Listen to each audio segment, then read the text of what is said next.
Good morning, everyone.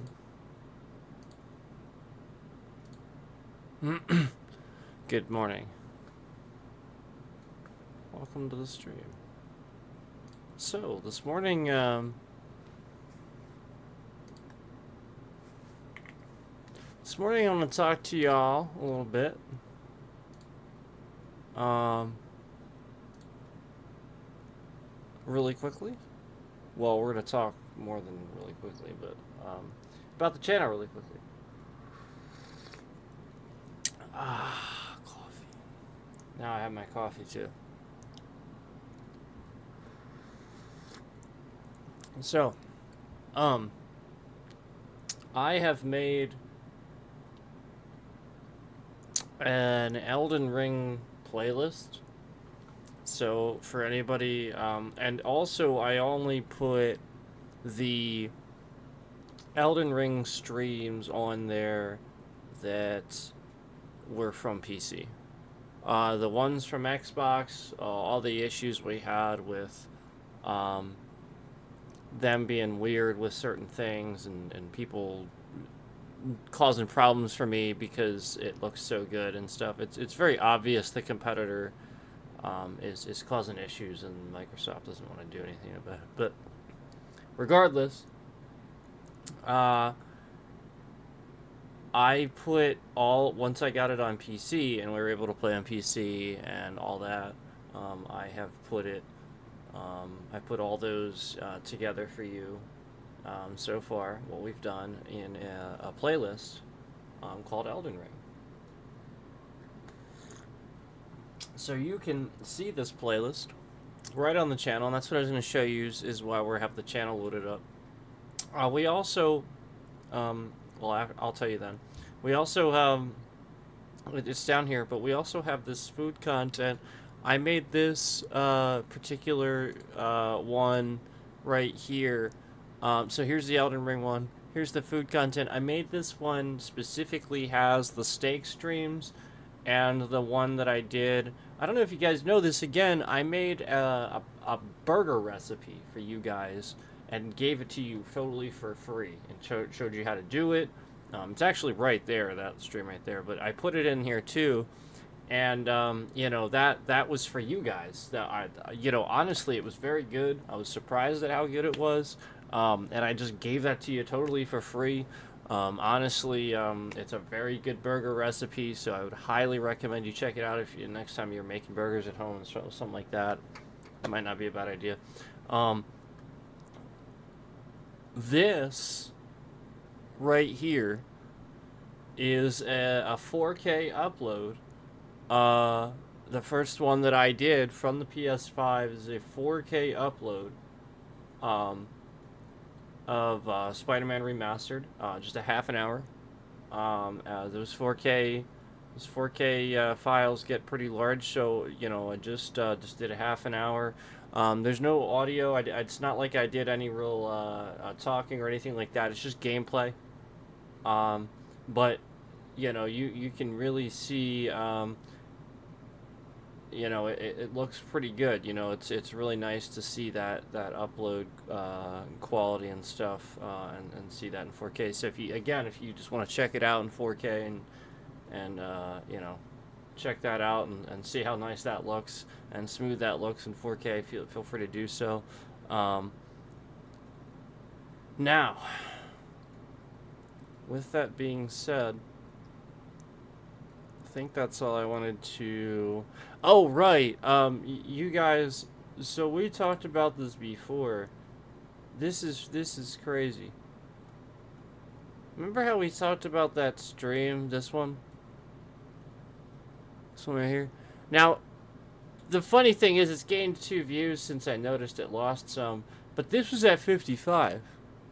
Remember the other day when I said, like, it wasn't getting any views and then you guys responded and you went and gave it some views? It was at 55 from 49, like, a few days ago. And they removed them. They literally removed him. It was at 51 earlier when I checked. So again, more YouTube just removing views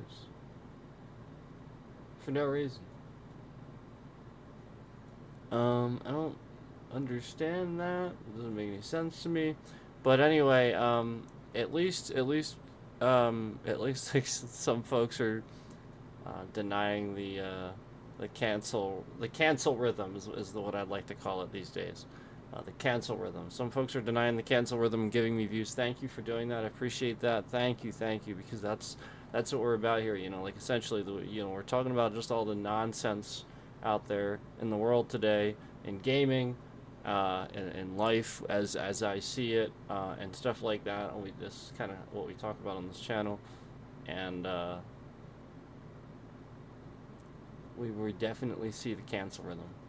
You know, that algorithm that's just sort of kind of naturally created out of this need to for some reason cancel things, pretty much everything. You know, just because somebody doesn't agree with it or something like that.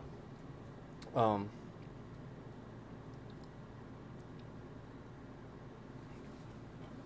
so yeah, that's. Thank you for watching my Hogwarts mods stream. I appreciate that. So again, I think somebody didn't watch past. So like I started that stream, and basically what happened was this stream right here, this mod stream. Basically what happened was, um, I was talking about how it has mods now, and I wanted to use them and stuff like that. And I had started the stream, and I thought that it had crashed and restarted, like just crashed because it restarted the game. It's not the case. It just needs to restart the game to launch the mods. That's what it needs to do. And so like I guess somebody left a comment before like watching past a certain point and realizing that I gave it a chance and didn't assume that. I just thought that, and I was saying that. And I was just, like, it was the sort of thing where I was just like kind of like letting you guys know, those who are watching live, why it was taking so long. You know, like, oh, that's why I do this off stream. I don't do this on stream, that sort of thing. So, if you're wondering, like, kind of what I was talking about there at the beginning, like, wondering why, it was doing the filter processing, for, you know, like, the graphics filters and stuff like that. So, like, it needs to compile those filters every time it starts the game. And it restarted the game to launch the mods. But again, I didn't know that it was going to do that. I thought it had crashed.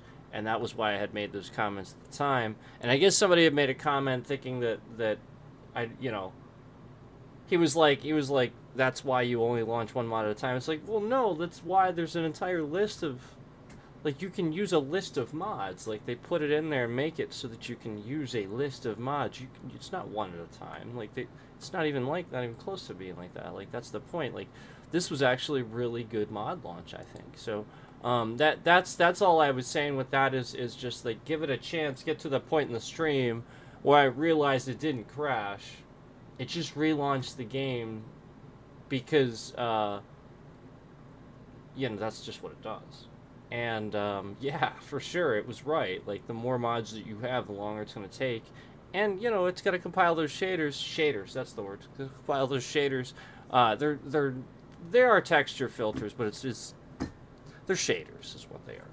It's shadings for shading, usually, is what it's compiling. And yeah, like that's the point, because those files are really huge. So like it just takes a while, it has to compile them. And so that's the point. That's why the game is optimized and runs well, is because it does that before the game starts. That's why a while back when I used to say that before the game, was like, oh, any game needs to do this. I was trolling. Like, that was when I was kind of drawing out like what people were doing to the channel and stuff like that. I wanted that response, and I got it. The whole point was for you to, you know, if anybody had a comment about that or wanted to say that I was incorrect about it, they should have said that.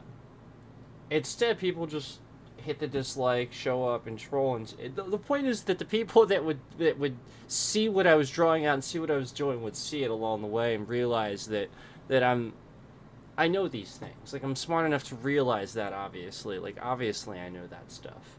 I didn't play Warcraft 3 Frozen Throne for all those years, and then suddenly I'm gonna get upset about mods and not know how mods, like, doesn't even make any sense. Like, that's the point. Like, you guys know the games and where I came from, what I played growing up, you know exactly where I come from. You know exactly what I'm talking about. So, like, those who would know and take advantage of it, you know how to take those people. Because they would. They would do that. And those who have over the years have. And you knew how to look at those people because they would take advantage of a situation where they would just want to discredit somebody just with something stupid like that. Somebody doesn't understand, you know, the purpose of why mods are fun or why you can use a bunch of them or, like, you know, like, or something like that. Instead of, like, helping them or something like that, people just want to dislike, jump down their throat, hate them, yada, yada, yada. You guys get what I'm saying. And that was always where I came from initially too, and what I'd like to remind you guys that we have been trying to get back to, and you know, I do help people off stream. I do give people advice. It's just the point is that I don't do a lot of it on stream anymore because there are poachers. There are people that sit there and just want to take your ideas and make entire channels off. Case in point, this other guy did, and I talk about him sort of incognito. I'm not talking about the stalker. I'm talking about somebody else. I'm talking about somebody completely separate that, no lie, it's very obvious he made an entire channel based off the ideas that I presented to you and started talking about yada yada yada. I mean, it's not that, like, that's the point, like, you know, and that's fine, but, like, the way he, you know, like he, remember what I said, he came on, he wanted information. It wasn't like he wanted to make the channel to try to, like, help the community, help me and stuff like that, and help him in the process. It was more like, at a certain point, you know, like, he just asked the question, and then when I didn't want to help him live, when I said I would help him off stream, he disappeared and never heard from him after that in the stream anymore, and didn't want to talk to me anymore. And so, like, that's the point, is, like, you have to rationalize, okay, so that guy doesn't actually want to reach out. He's not serious about networking, and so that's fine. He can be on his merry way, and that's fine. But, like, the point is, I really haven't called him out. I think the one time, maybe I did, and he caused, is because he did something in the chat or something like that, and then I blocked him after that. So then I think that's the one time I did, and I think I took the stream down too because I didn't want to smear his image or anything, because I think he has the right to have a channel. It's just that my point is that, you know, if he's here on my channel trying to just extort, you know, new ideas and stuff like that now, after very obviously doing what he already did to get to the level that he already is, I'm not going to help him anymore. He can clearly help himself. You know, like, that's the point. Like, that's what a lot of people are doing. Instead of, like, helping themselves, they're just copying somebody's entire format and trying to do a little bit better, or trying to, like, fix one little problem that they see is a negative dynamic with their audience, so they'll just do the opposite and be, like, a million times better. Yeah. And then, so, like maybe they'll show up once in a while. They'll see that maybe that dynamic's changing, and they'll show up once in a while to cause you a problem. I've noticed this. And so that's kind of why I talked about that and brought that up before, where it's like other people in the past have made channels and kind of, like, caused problems, yada yada yada. You guys get what I'm saying? Like, it's just poaching. They really shouldn't do it. They should really just kind of focus on new ideas and stuff for them. You know, I thought it was really brilliant. I gotta be honest, he did have a really, really good product review the one time on the one stream that I gave it a like. I even subscribed to his channel. So he knows exactly who he is, and he knows who, like, the point is, like, I was there to support him. I'm just not going to sit here and let him, you know, like, that was the whole point, was, like, I even after I realized that he was there to be, you know, just be a content creator and stuff like that, I subscribed to his channel, left a comment apologizing and stuff like that, hope he didn't think anything, you know, again, I'll help you off stream, you know, stuff like that. Still didn't hear from him. And I did all that to reach out. I just, my point is, like, I've done enough. Like, there's a lot of folks that do see my knowledge and see what I can do, and just the point is they instantly know that I would know how to fix their issues. They would know that I know what I'm talking about.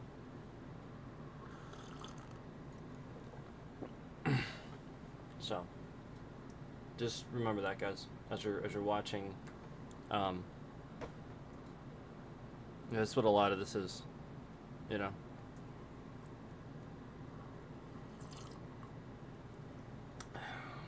Man, coffee is good right now. All right, so yeah, Hogwarts Legacy has mods now. We talked about the Brotato plushie. We're back to Castlevania. We had a lot of support this night watching with Symphony of the Night. I do appreciate that. There was a bit of a rant in that one. For those who like that content. Again, it's just content, so just take it for what it is.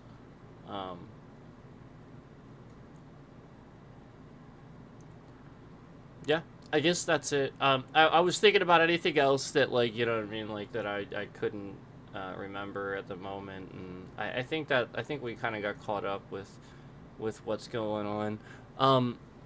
Let me just make a little comment about this Civilization 6. Listen, I tried this. The funny thing is, I seem to go back to this at the same time every year, because I even noticed my one review that I left. I'm not trying to make the game do poorly. I'm trying to make it do well, and I'm trying to, like, I have submitted tickets. Now, I'll be honest. Did they get rid of the 2K launcher? I think they did. I think they did. I think they got rid of the 2K launcher, so thank you. Great. That's a start, because now I don't have to worry about that. And that's amazing. I am so glad that they got rid of that. But regardless, it really is disappointing that time and time again, it really wasn't the only time that happened. And the reason why I wanted to talk about it at the end was because that was disappointing, that you know, you put a bunch of work into a game that's all strategy, you do all this thinking and put time into it. There was a bunch of people watching, you know, as you can see. And then the game just crashes. And it wasn't the only time that happened. It is disappointing.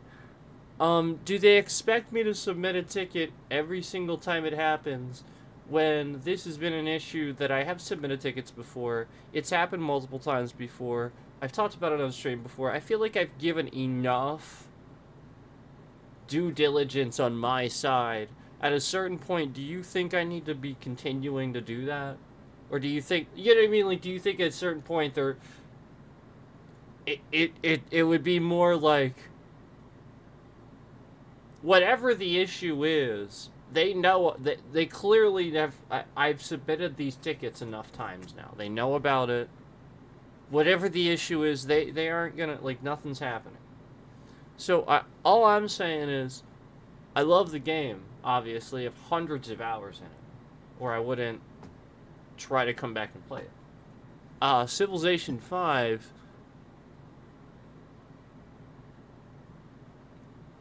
I actually loved the heck out of that game, and it ran solid. Never a single problem. Never crashed. Never. But for some reason, 6, it just always had those problems. And the 2K launcher did make it worse. It did. Now, the point is, I was able to go 3.5 hours and play the game, so at least there was that. I don't feel too bitter about it, because I know that a lot of the crashing had to do with a Windows issue, a Windows framework issue. But again, that shouldn't be my issue. That shouldn't be on me. Again, to me as the consumer, I'm going to look at that as, there are other games that I can play where I can kind of click off the screen and don't have that problem, that are newer. You know, and I really don't have that problem. And I was kind of having that problem throughout the whole game, and I was being really, really careful about it. And then conveniently, you know, as the map, you know, you discover the map, there's more stuff going on in the game. Yeah, sure, sure, you know, like the point is, clearly, there's some sort of thing about the optimization of the game where like some of those files are big and like it's just like there's some sort of optimization thing. Like, yeah, and for sure they've definitely done better with fixing it over the years. But the point is, all I was saying was that for sure this has been an issue. It has happened. I have submitted those tickets. It's very obvious they've tried to fix it. It's clear to me that it's an issue. Maybe it's a source code issue. I don't know. I just know that um, I've been a fan of the series for a long time. I love the fifth one.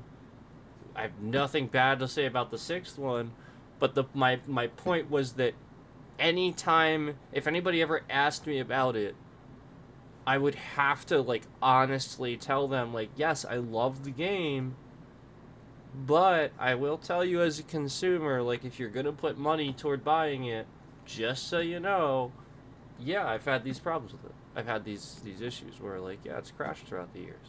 I'm just being honest with you. Because if I don't say that and then they get the game and then they're like, man, that game crashes. Why'd you tell me to buy that game? You see what I'm saying? Like, it's gonna be a little bit different, you know. So it is frustrating when you know you have that happen and it just boom crashes. That crash was actually so normally when stuff crashes it doesn't like Civ 6 for some reason like when it crashed this time too like it was the sort of thing where I couldn't even like end. I had to like end the stream. I had to like shut down and stuff like that because I couldn't. It was stuck on top. Do you know what that means? It's a framework issue. It basically was a Windows crash, but at the same time, that game did it. Like you can't deny it. Like again, the game was what crashed, and it was stuck on top of Windows, and I couldn't access Task Manager. I couldn't. And I've seen this crash before, and it's happened with. I hate to say it, other 2K games before, and so not even just Civ 6, other 2K games before. Now other games before from other publishers, not like just them, but I'm just saying I know it's a framework issue. I'm well aware of that. But don't make that the consumer's problem. You know, like you see what happens like when like time and time again I have these crashes and I talk about them and it's just like we don't care. You start to see where the state of gaming is and why people, you know, you get mixed reviews for, you know, like big games and stuff like that, big releases, and then they have to smooth it out. It shouldn't be like that. Now, if you don't have a product, why are you trying to sell it to me? It's not a valid product. It's half a product. It's like, well, we sort of kind of got there, and it's fine. That's how a lot of us feel with gaming now. So that's all I'm saying with Civ 6 is like.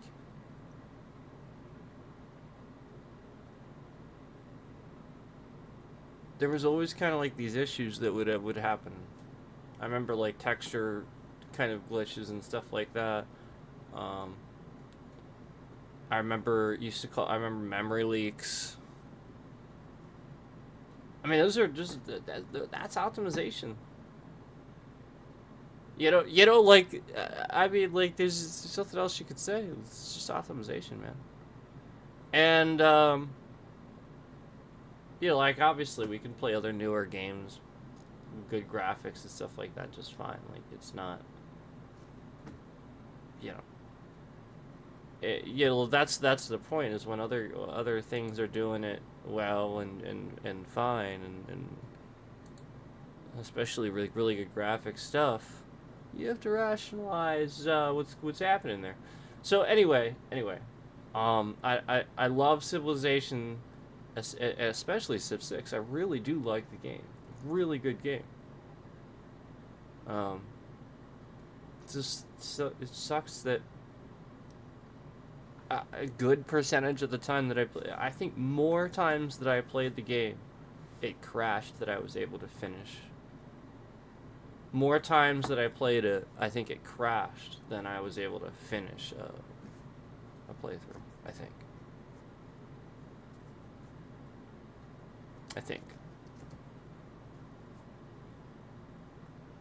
And I used to have.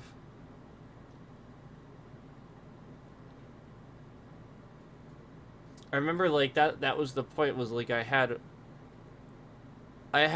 like all these saves, and I remember at a certain point I used to start like just saving so regularly. So that was the issues. I hadn't played in like probably over a year. So I just forgot. Like, I didn't save, obviously, and I forgot. I had to end the stream anyway, because remember, it bricked Windows, basically. Like, it wasn't like it bricked Windows, I shouldn't say that. It was always on top. I couldn't access Task Manager, couldn't see it, couldn't even, like, it was so weird. And so, like, that's the point. Like, wasn't responding, I couldn't access Task Manager. The point is just, I'm looking at a freaking screen that I can't do anything about. I can't interact with anything in the game. It's just stuck there. And,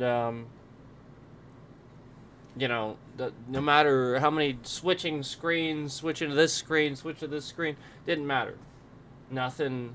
I couldn't have access to anything in Windows. You know, and again, it's not like you guys heard me talking. It's not like Windows was actually bricked. You know what I mean? Like the stream, like I was talking, I could move the mouse, I could access the start menu, I could use various things in Windows. Just everything that I needed to do to close the game, I couldn't do. Yeah, almost like Windows is designed to have crashes. You know, almost like Windows is designed to have crash reports that endlessly take information, and you know, like it's so stupid.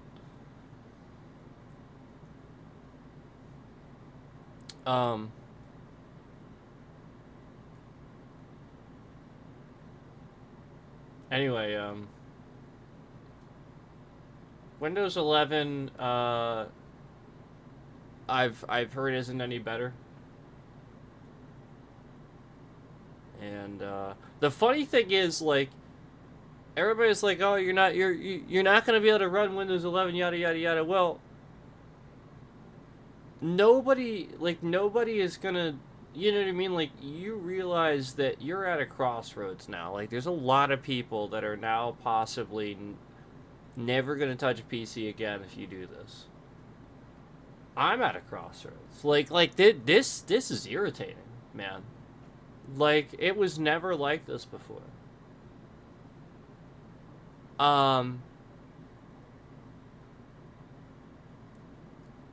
You know, it's very odd. Like we always had that push for new technology to come out, where it's like, yeah, obviously eventually the old technology is gonna phase out, and they're gonna phase the new one in, and they're gonna sell you the new product, and you're gonna buy it, and we all knew that it was a game, you know, like corporate game, yada yada yada. We all knew they were dumbing down the graphics and bogging it down so you buy the new ones. We all knew that.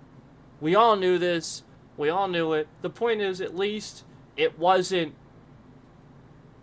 you know, like, the point is, at least maybe at a certain point you wanted that. Now, no, it's like every 6 fucking months with PC. No, really, seriously, with PC, it's every 6 months they expect you to upgrade. That's completely asinine. Nobody's doing that. So, Do you buy a new gaming? Does a new gaming console come out every 6 fucking months? How often do gaming consoles come out? That's how often a new line of fucking video cards should be replacing the previous generation, and that's how long your video card should last you, regardless of whether you have one that's moderately decent now at running games or not. And the truth of the fact is, these big companies that are developing the technology, the push to develop it faster causes those cards to be obsolete sooner.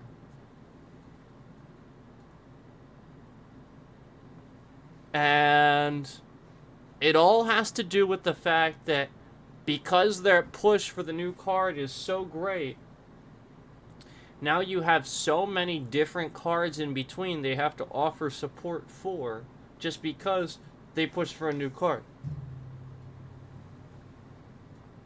So why is it that your push for the new card can't properly optimize the old ones? Why is it that your new card, the firmware is supposedly so good? Why is it that it can't properly optimize old cards and still down clock settings based on whatever that card has and properly run the game without fucking crashing? Why can't it do that? I'll tell you why. You want to hear it? Developers don't want you to hear this. I can tell you why. You want to know why?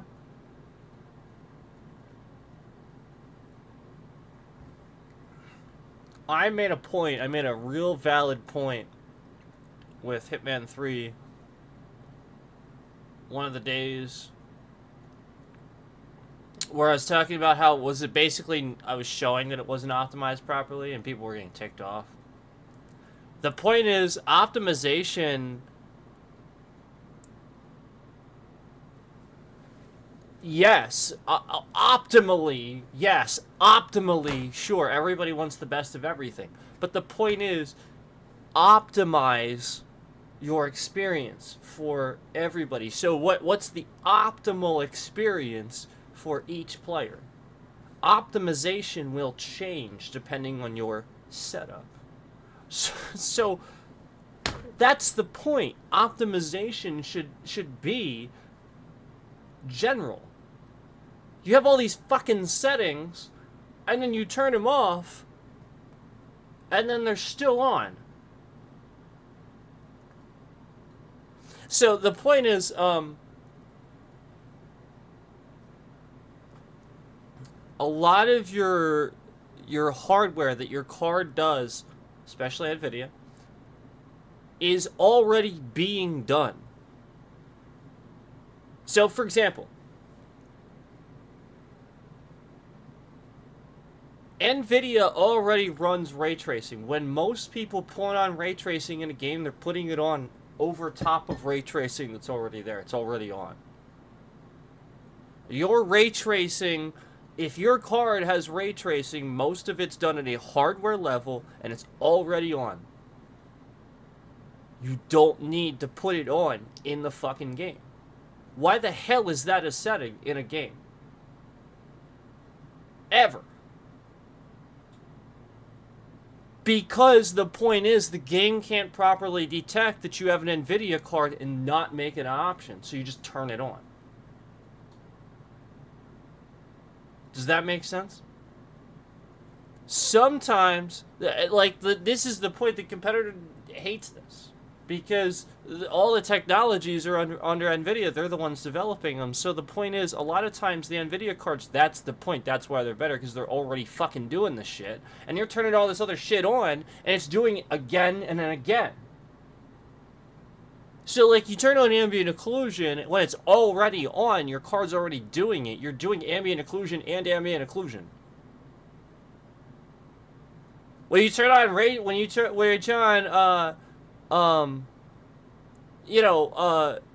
tracing, and you turn it on high, that's the point. Like, that's why you can't ever fucking do that. And they were like, oh no, you need a new line of cards. No! they're painting this on the fact that you don't know how to use your video card. I'm serious. That's what they're doing, and it's terrible.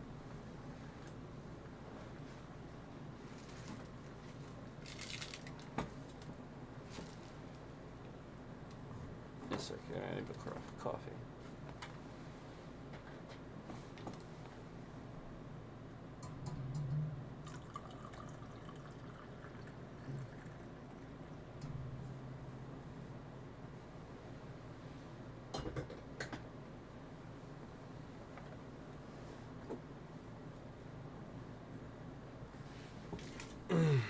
So, anyway.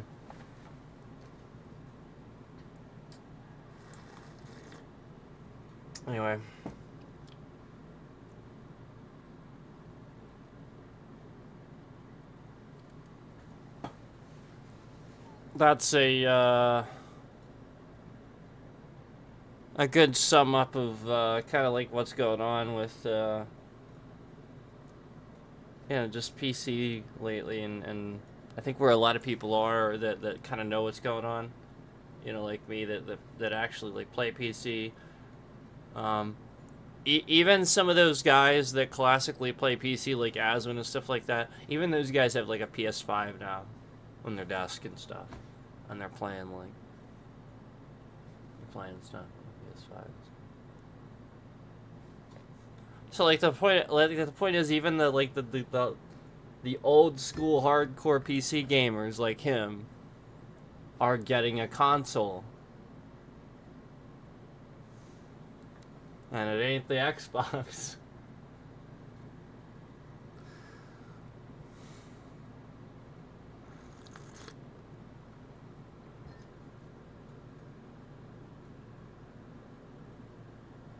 So,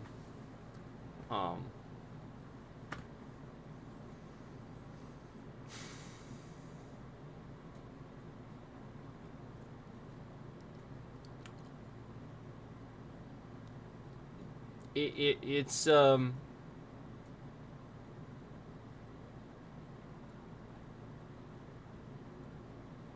that's why, like, like when you get a game and you're setting your graphic settings and stuff like that, I'm sure a lot of you notice, just sometimes like one little checkbox makes all the difference.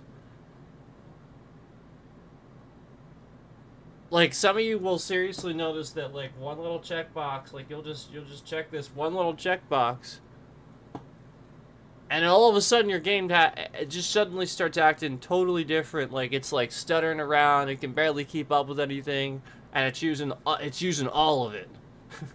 It's using all of it, man. And it's one checkbox. Do you know why that is?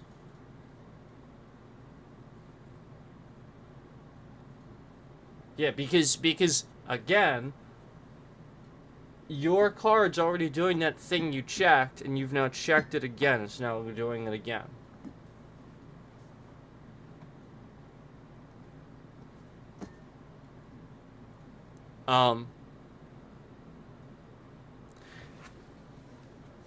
If all our monitors have G-Sync or V-Sync or some sort of variation FreeSync, why the fuck do I need to turn that on in every single game that I play? Otherwise, the game starts tearing.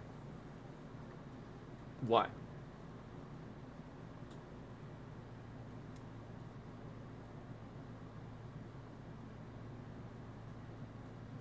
Yeah. So, you guys do you get what I'm saying? Do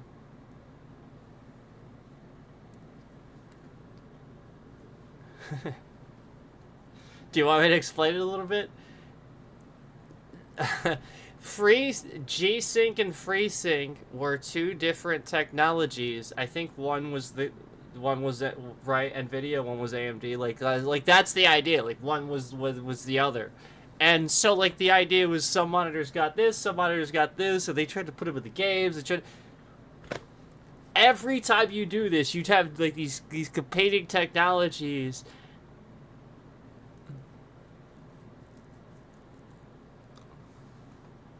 You don't have like some sort of fucking standard. You have an entire market that starts to take a nosedive because of like again, there should just be a standard that everybody's allowed to use. You know, like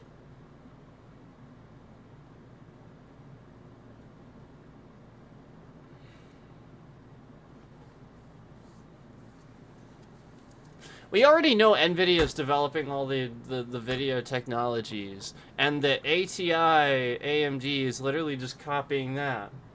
And we all know that AMD sits here and develops the CPU technologies, and the Intel is just sitting there and copying that. So why the fuck doesn't ATI and Intel work within NVIDIA to say, I'll make a deal with you.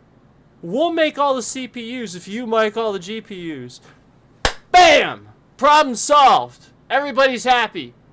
Why is it that both companies have to sit here and try to make something subpar?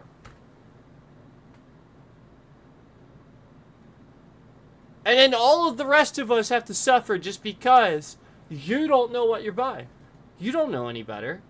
You all are sitting here wondering how I do what I do day in and day out. People are lying to you, telling you you need a separate fucking setup to stream and play games and shit like that. Meanwhile, day in and day out, I'm telling you exactly why I can do what I can do, and you don't believe it. You don't believe it's literally as simple as the fact that you're all matching the wrong CPU with the wrong GPU. It's literally that simple. It's literally as simple as you are all wrong about Intel, and you don't want to own up to it.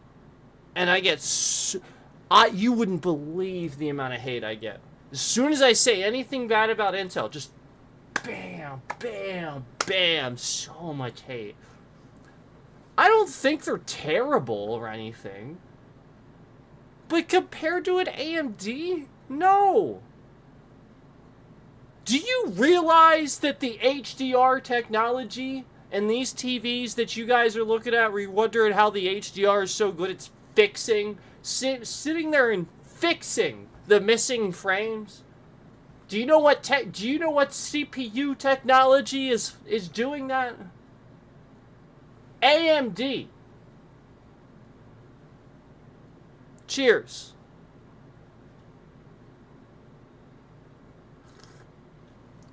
So, anyway, not to get like all ranty on you. Anyway,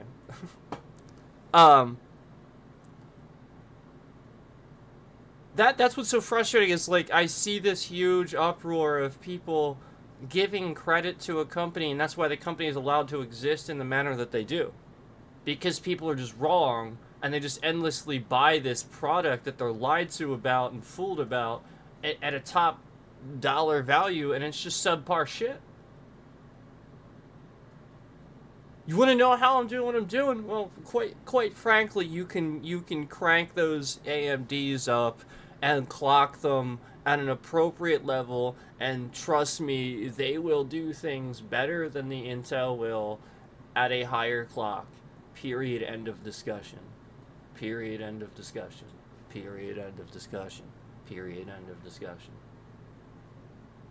I mean, like, flat out, I used to use Intel too.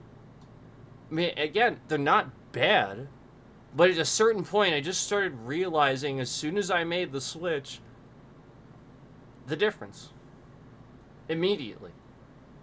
There was zero comparison. So, this is the point. This is why none of you get it.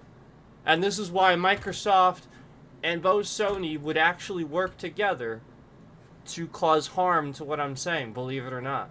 This is why there's no conspiracies or anything. Believe it or not, as crazy as it sounds, they really possibly would in some weird, dark way, because the point is, if you started to realize that neither company chose the correct CPU for the GPU that you're using in that console, you'll start to realize, oh, That's why a PC rig is instantly better, and why they're trying to make it seem like it's not. They're dumbing it down, pumping all these cards out, yet all these consoles can play the games just fine, yet you need a new fucking card.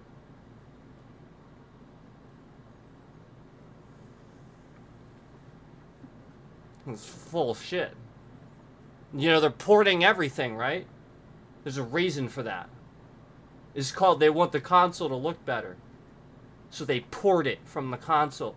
All they'd have to do is fucking program it on PC and port it to console.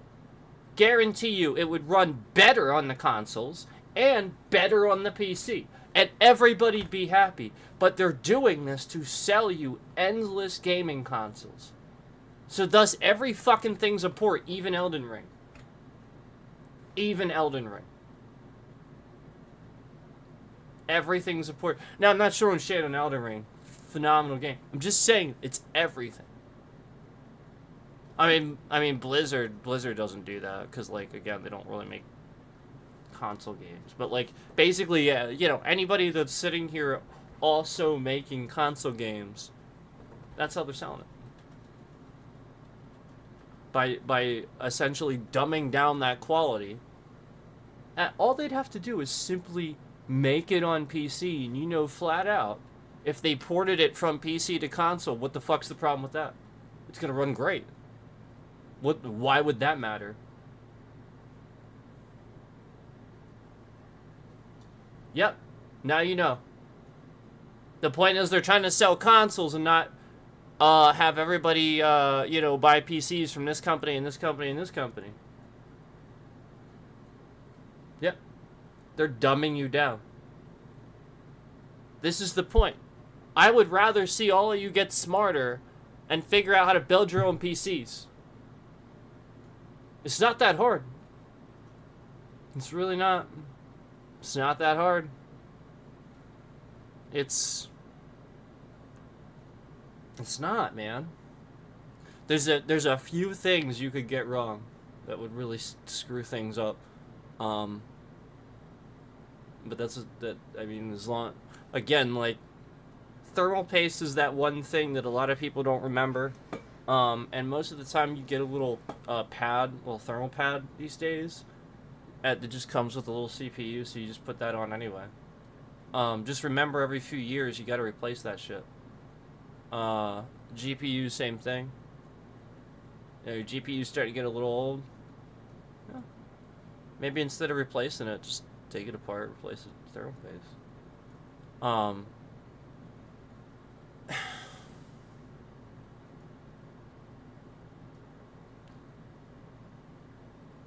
It's very easy. It's really not that hard.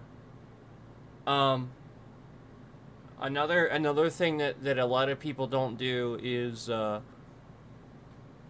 with the posts on, like, the motherboards and stuff, when you're screwing that stuff in and all that, is that you have specific spots and posts that have screws where if they don't all line up, your motherboard's not grounded. And a lot of people mess that up. If you don't have screws in every single hole in your motherboard and a post under that, motherboard's not grounded. And you're probably having a lot of problems. Yeah, your stuff, maybe your stuff's turning off, or you're you know, you're just having a lot of weird issues with your PC. You can't even explain it. Yeah, it's probably that it's not even grounded and it's having issues with voltages or something like that, and you're missing one screw somewhere. There's a hole, and again, you'll see it. There's like little soldered dots around where the screw goes. The point is that's your ground, and each one of those sometimes will have a little area it needs to ground separate from something else. It's not like the whole board is grounded from one. No, it's like, because of the way the board works, some of those little areas need separate grounds, so they split them up. And if you don't have a frickin' screw, sometimes, yeah, Yeah, man. Also, don't ever drop a screw in your case. You hear a screw rattling around in there? Get it the fuck out. Don't don't leave don't leave don't leave a screw in your case.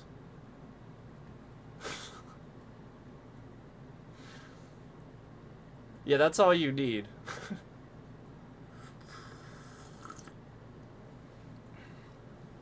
These days, the hardware's a lot better than it used to be, but um, yeah.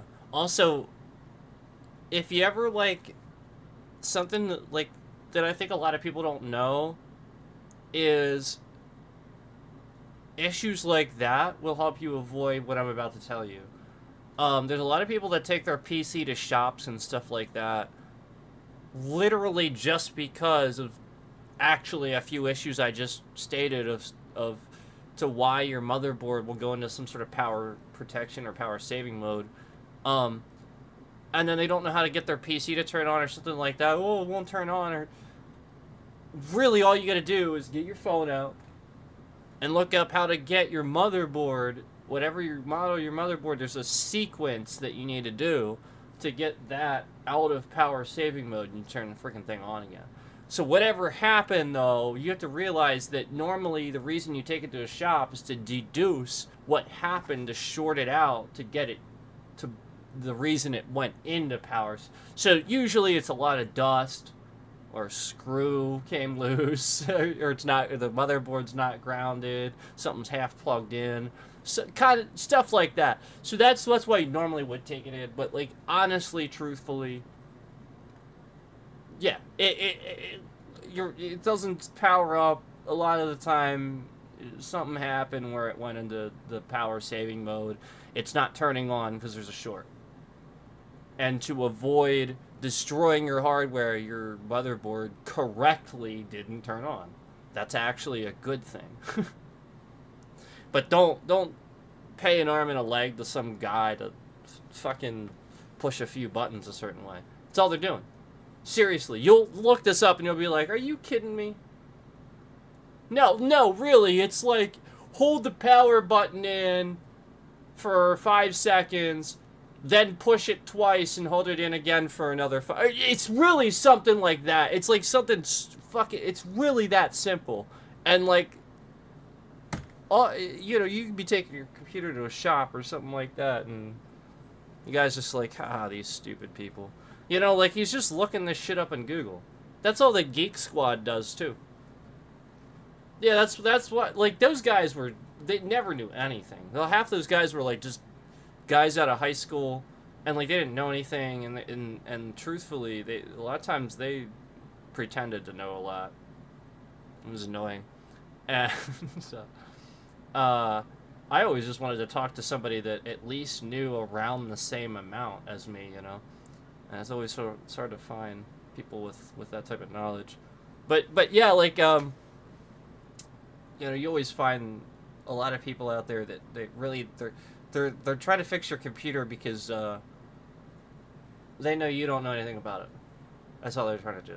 That's why they're trying to fix your computer. It's kind of like the people that fix the phone screens at the mall.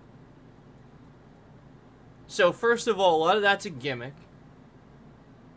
It's a gimmick, just so that you don't fix a lot of times you don't fix a phone screen. They're not made to be fixed. You've now probably voided the warranty. Your phone might be messed up now. Like there's some things that are gonna go wrong with it. Those guys, like, they're doing something that they know is very easy to do and that you don't have the slightest clue how to do it. It really is as simple as, like, look it up. You could just look it up on Google these days, and, like, each phone has a way that the screen comes out, but there's a warning that says if you do this, it voids the warranty. So why would you do that? See what I'm saying? Like, just take your phone back. Like, what? I'm gonna fix the screen. Okay. Cool. That's like the people that, I don't know, like they want to fix a monitor screen or something like that. It's like, pretty sure it would be about the same price to just buy another monitor.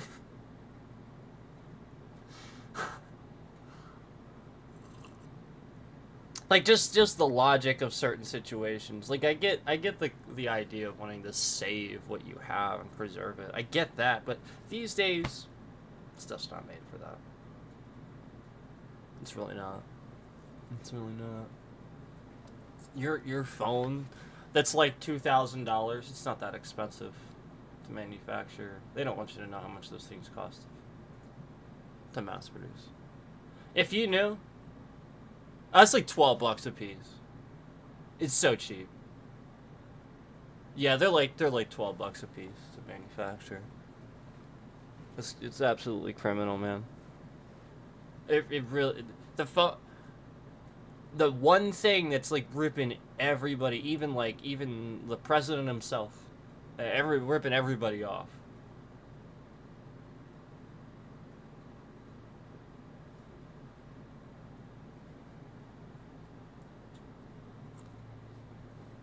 You know, tech companies. It's true. Tech, big tech. There's not too many. This was a nice thing for a while, but I think COVID drew a lot of attention to it, and the prying eyes that were like kind of doing nothing during COVID that would normally kind of like be sharks in their field and stuff, were prying at the internet and realized that there are huge markets of things that they can take advantage of. And so, for example, like, I remember there used to be huge markets of, like, cheap products in, like, the mid to teen 2000s, like I'm talking, like, 2012, 16, something like around there, where, like, you could get a product, reasonable price, decent quality product, electronic or something like that, and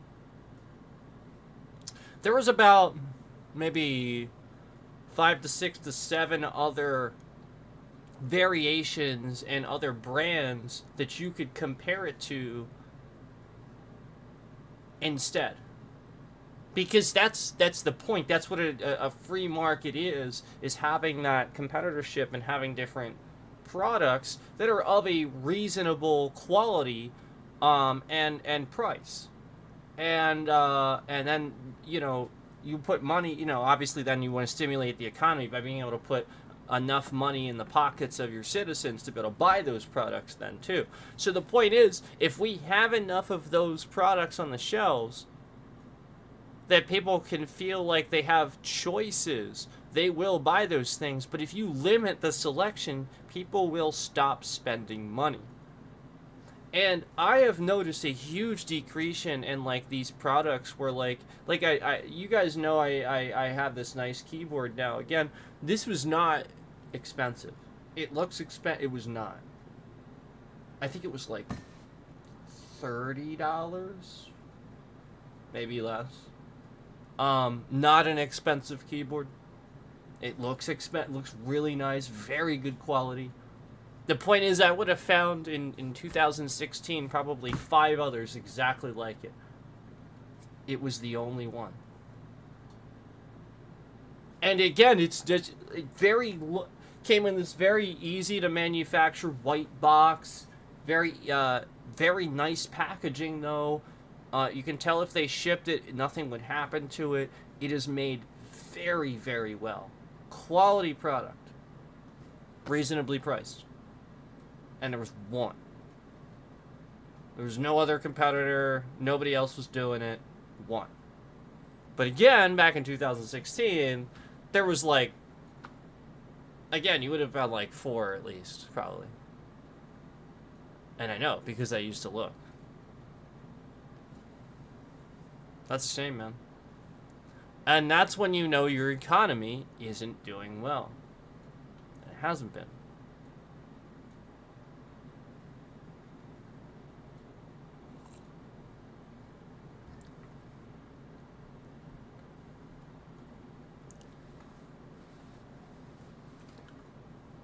Um. So anyway, yeah, like what a nice keyboard. I'm always like sitting here actually just like kind of like looking at it. I love to just like look at it. It's so nice. It's like a mood light in itself. It really is. It's so nice.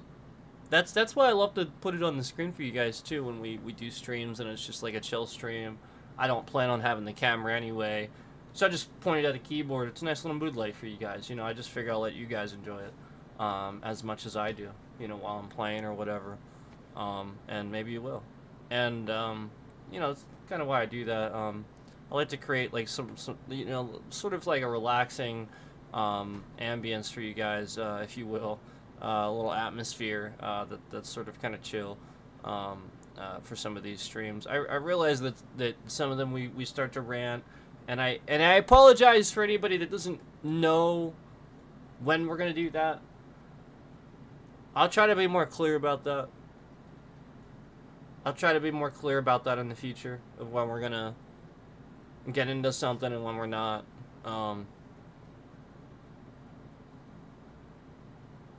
Yeah, I'll try to you know be a bit more clear about that and definitive about it's not gonna happen in this stream or it is gonna happen in this stream, and just you know, I'll be honest with you.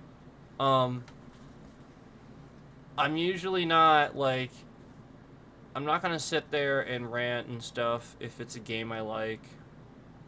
Typically not. I'm not gonna do that to the game. Usually not. Usually. Um.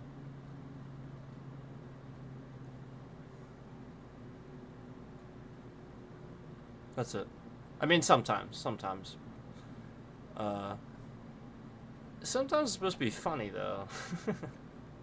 I just think I'm too good of an actor. I feel like people, um, don't know how to take that stuff sometimes. Maybe I need to like be a bit more obvious about it. You know what I mean? Be a bit more obvious about me. Me, like just be bad at, you know, like acting. I guess just do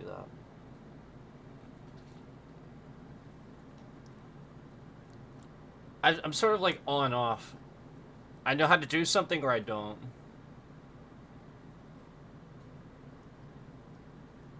That's kind of how I work. I just generally try not to half-ass things. So. But yeah, I guess you could like be more cheesy and corny about it. I can try to do that. If that helps. Um. I actually just feel bad because like I love Castlevania, and I started ranting about Asmongold, because I know flat out we were getting some concurrents that were just some of the numbers we were getting. It was kind of obvious somebody was lurking. That's all I'm saying. That's all I'm saying. People talk in discords. You have to realize how this platform works. Um, I love the guy. I hope he is. I hope he's lurking because I love the guy, but like I just sometimes there's only so much like I can take like where like it's like he's supposed to be he's a gamer. And he's talking about politics and he's constantly saying things that aren't correct too. Like he's actually kind of getting it wrong multiple times and he thinks he's just like so right. And so like yeah, it's a little old now. Cuz he is kind of one of those guys that thinks he's kind of right about stuff and he usually is. So that's why it's frustrating cuz he is really smart. I think he is really smart. It's just that's why it's frustrating. Cuz yeah, he's better than that, you know. It's like that's why like I'm so hard on like some of my friends that are like that too. It's like you're smarter than that. You really are. You're smarter than that. And you're not trying to see it.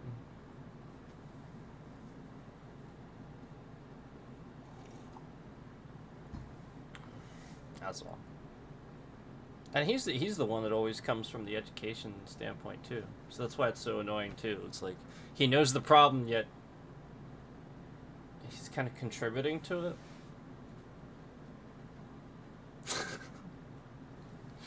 Just misinformation. Actually, no. What he does isn't it's disinformation. What he does, he doesn't do misinformation. He does disinformation. Yeah, he doesn't really misinform. Not generally. Not usually.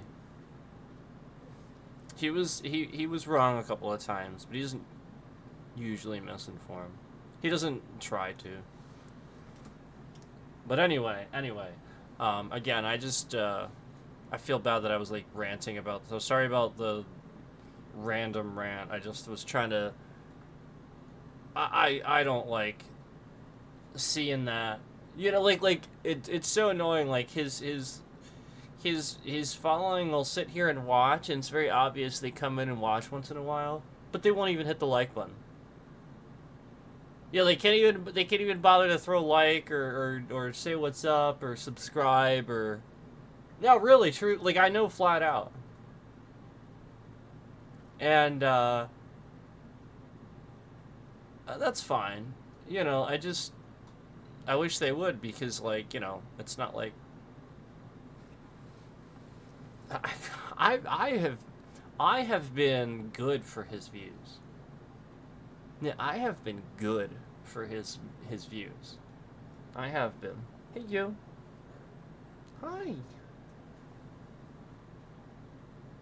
Do you want to come here and sit in my lap? Is that what you want? You saying hi?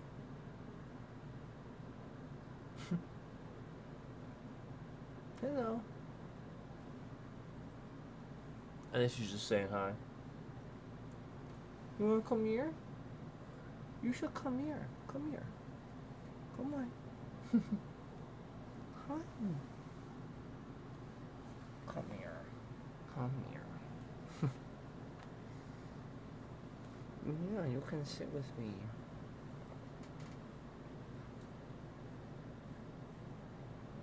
That would make the stream better. Yeah, that would make my stream better if you sat with me.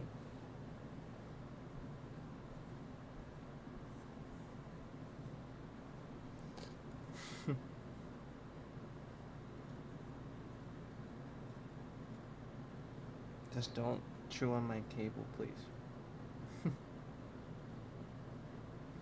I have to stop her from chewing on my cable sometimes.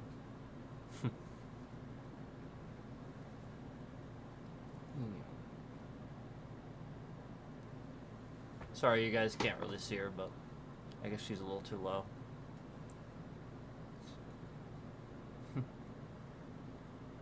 She's sitting here looking quite content.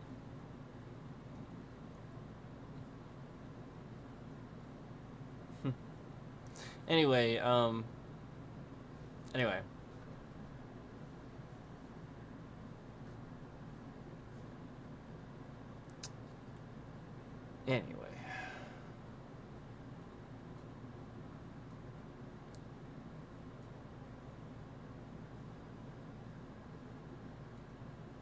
I mean, anyway.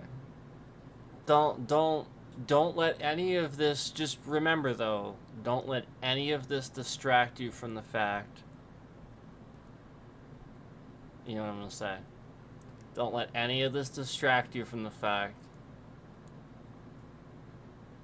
that Tectone thought that World War II was in the 1800s.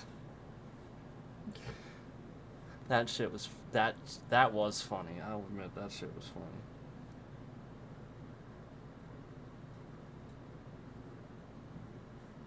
Even I could admit that was pretty fucking hilarious. I actually thought it was in the 1800s.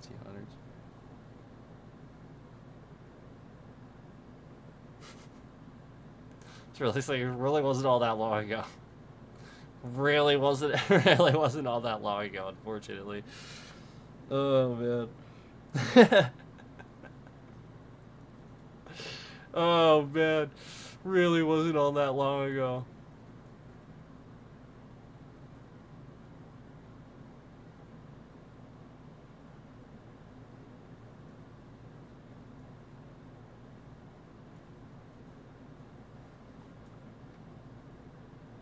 Didn't you ever see any videos of like Hitler driving around in like a car and stuff like that? I just wonder, like, did he fall? Like, did he just not pay attention at all in history class?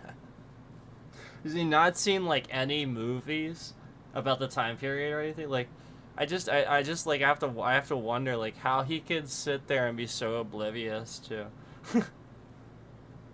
just just at least around when it was, you know, at least get the one of the decades, you know, like it just.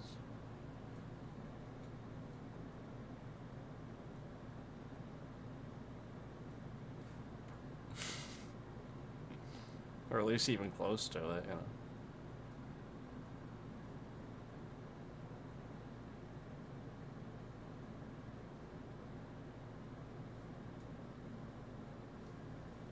Even if you could list a president, that's that's kind of my point. Like, if you could list the president, you start to realize, oh yeah, okay, I guess.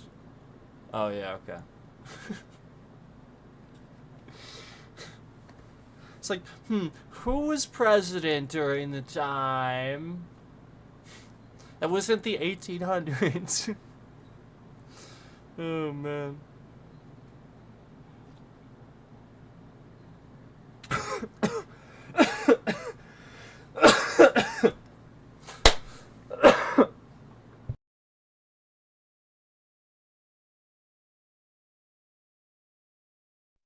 Don't let it distract you.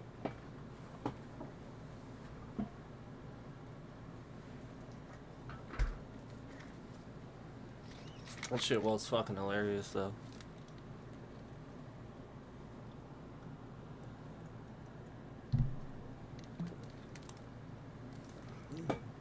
I got my 2 liter of cola. You know, from when I got my food. Got my 2 liter of cola.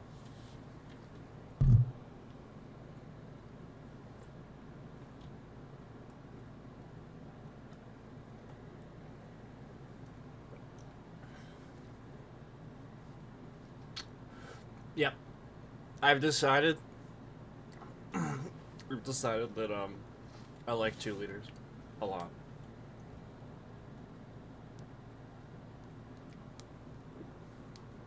I've just decided this. By the way, who's all ready for an awesome Super Bowl? Who's ready for an I think it's going to be one of the best. I'm going to be honest with you. I think it's going to be one of the best Super Bowls. I think it'll be really good. Could be wrong. I could be wrong. But I hope not. I don't know, man. Eagles and Chiefs. That's cool. That's cool. Good teams. It'll be good.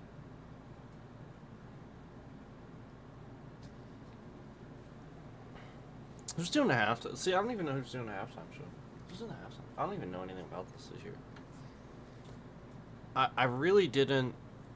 Once Miami was out, I stopped. I didn't. I stopped paying attention once Miami was out of the race.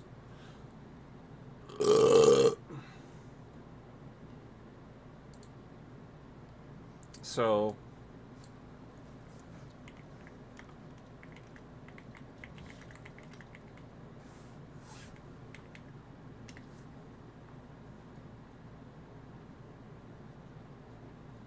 Oh.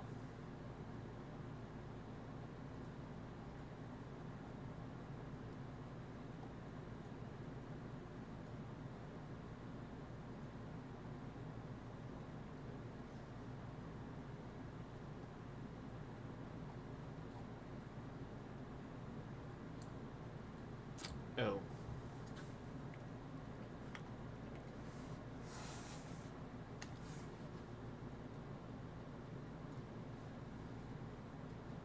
Oh.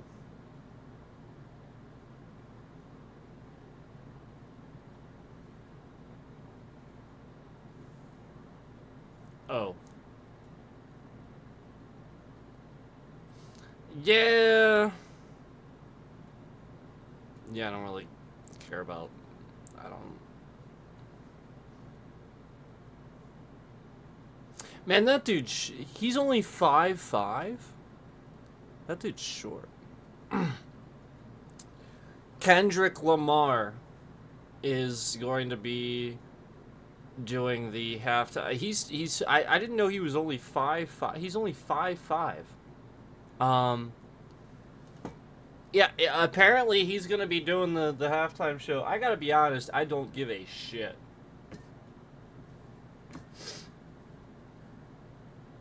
Don't care.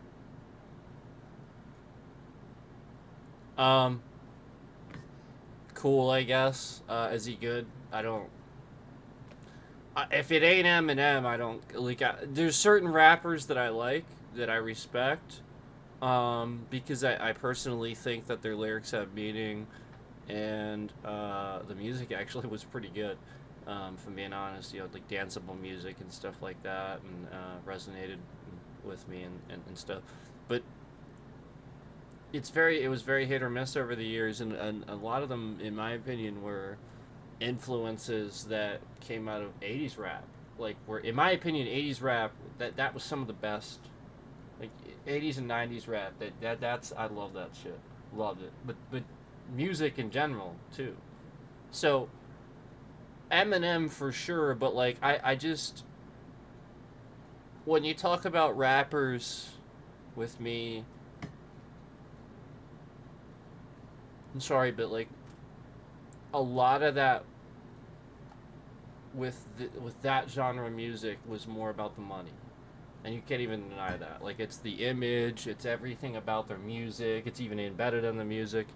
And I just don't. When you start doing that, you have to realize there's no music, there's no value to the music or anything like that. With artists like Eminem, and ones that treat it with respect like he does, that's different. That's art.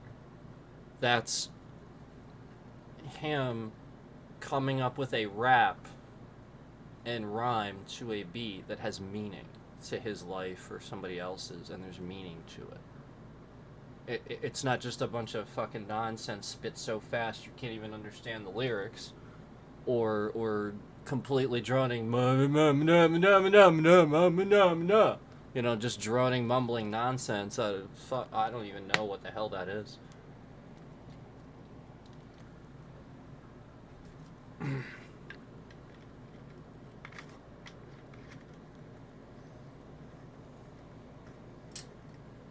So, that's how I feel about rap.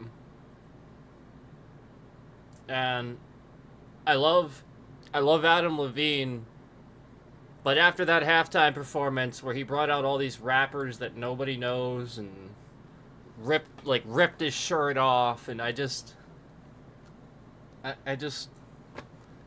was like, oh, okay. I was like, okay. Artist. Got it. Artist. Okay. You know what I mean? Like, like this is your biggest performance of your life, and this is what you chose to do with it. Oh. Rip your shirt off and invite a bunch of rappers out. Okay.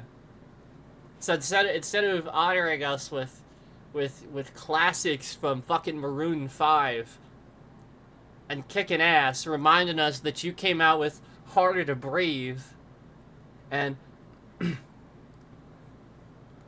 tap on my window, knock on my door, I want to make you feel beautiful, yeah. Like, the man has such a beautiful voice. And he comes out and does that. What the fuck? He could have killed that performance, and instead he just goes, nope. I'm gonna take a huge whopping shit all over this. What the hell?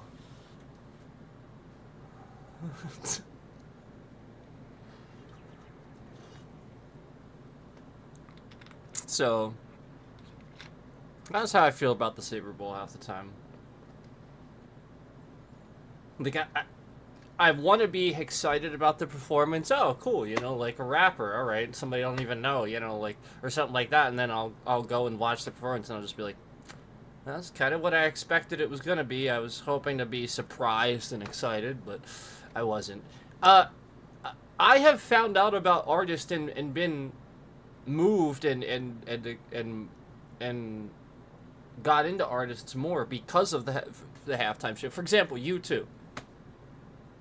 I never really listened to him growing up. Didn't know much about him. U2 did the halftime performance at the Super Bowl when I was younger, and holy shit. I went and listened to some U2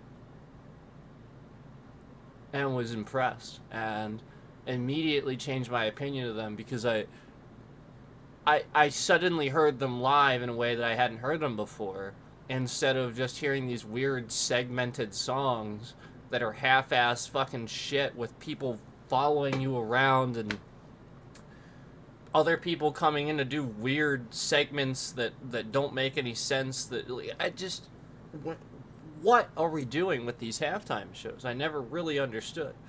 And so some people do it right. Some people seem to understand how to do it. Michael Jackson did a phenomenal halftime show. Lady Gaga did a phenomenal halftime show.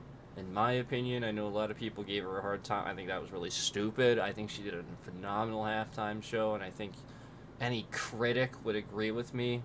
Like, real critic. You know who I think should do the halftime show? And I think it would get shitloads of ratings, but I don't think the NFL has the balls. I think it would get shitloads of ratings, but I don't think the NFL has the balls to do it. Do you know who would make a really good halftime show?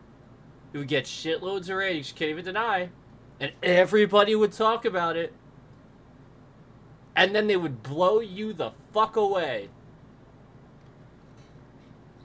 Nickelback. No, seriously. I think they should do Nickelback. I think they're safe.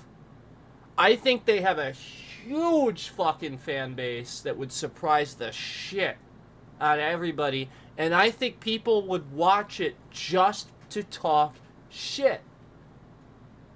And they're going to blow you away.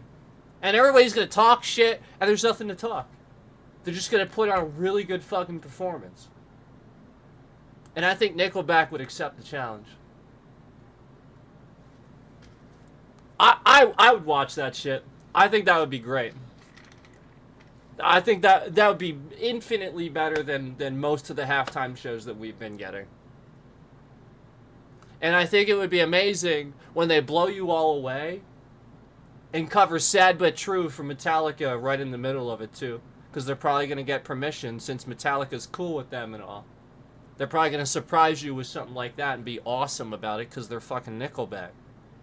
And I bet a lot of you didn't realize they were a Metallica cover band for a little bit and can do that stuff.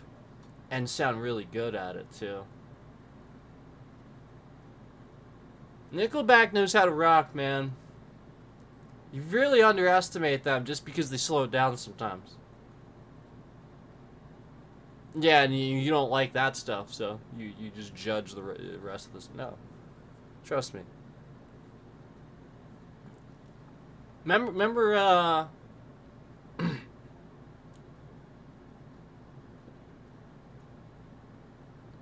Burn It to the Ground? You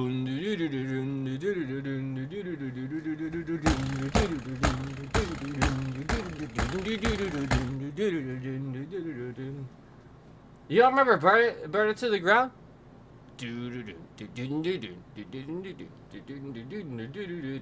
Because of You, Flat on the Floor. Look all these up. They're all heavy Nickelback songs.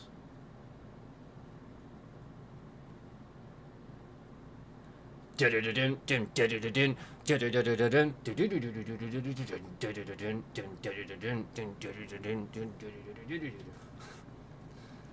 don't know Nickelback, man. You don't. You just judge them. They're so good.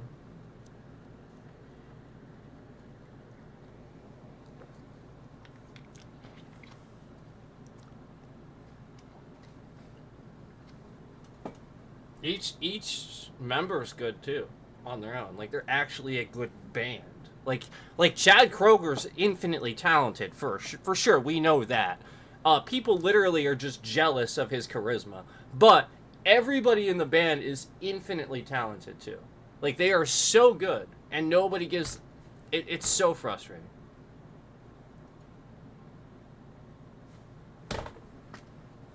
It really, it's stupid.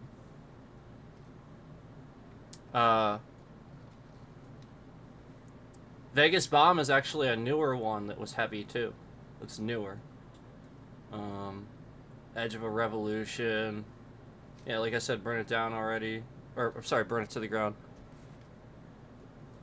Or was it Burn It Down? I think it's called Burn It. I think it's called Burn It to the Ground or Burn It Down. I don't know.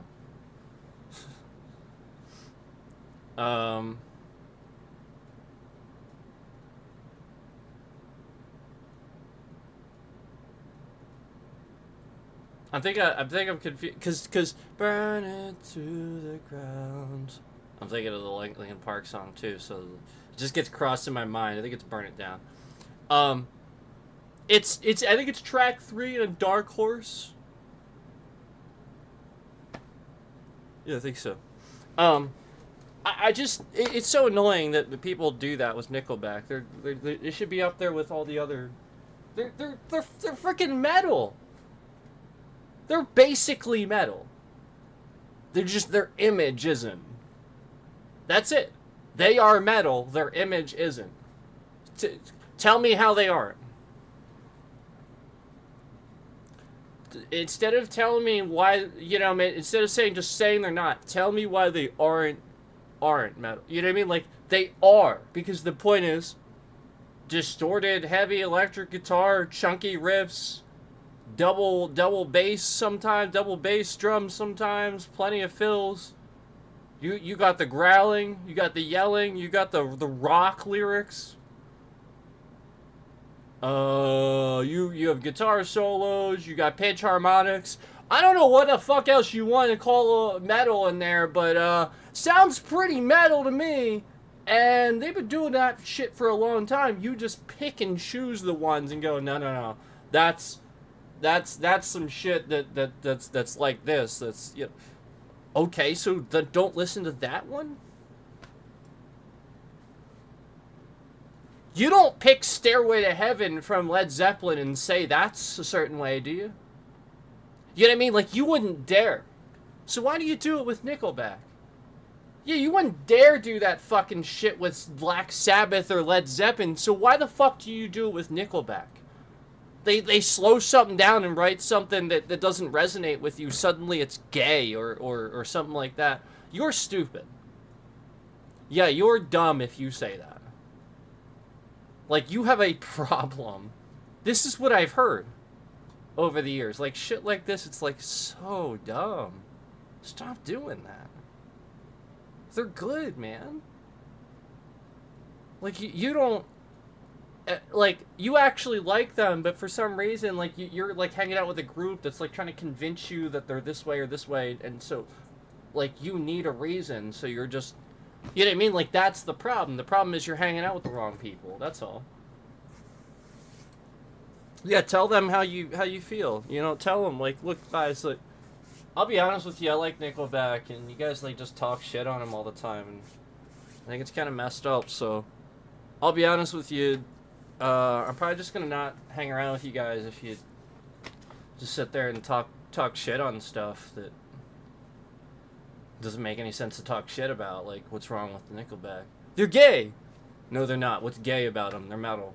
They write music that I like. What's wrong with that?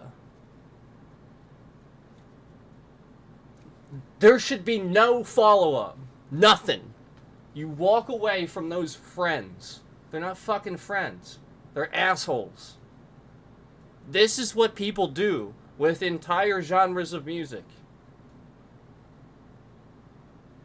And they should be doing it with the shit that's like this, that's like fucking pre-packaged. Yeah, let's mumble rap over a beat and try to package it and sell it for millions of that's the shit that you should be fucking trolling and saying isn't music and is gay and stuff. And making fun. Like, that's the stuff that you should be taking to the cleaners. Not the real music, not the stuff people are putting time in that you just, it doesn't resonate with you. Okay, move on. God, the guys are playing real instruments, for Christ's sake. Who does that anymore?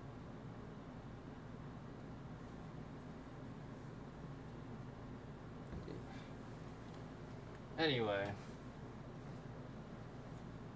Nickelback would kill a Super Bowl performance, in my opinion. I'd love that. That'd be amazing. I hope. It would take some balls. It would take some marketing balls, I think. I think it would pay off, but it would take some balls. You'd be a huge risk, I think. Because the idea is that, like, you know, yeah, there always is that backlash from the people that dislike. I think people are starting to get on the other side of that. I think they are. I think people are realizing exactly what I said, that that's stupid to act like that. And I hope that this generation too, like, is seeing that too. You're revolving out of that. Just grow the fuck up. That's just absurd. It's just a band, man. You know, like, and if anything, they're writing different stuff. They're not right. The point is, they're not putting out the same album every time.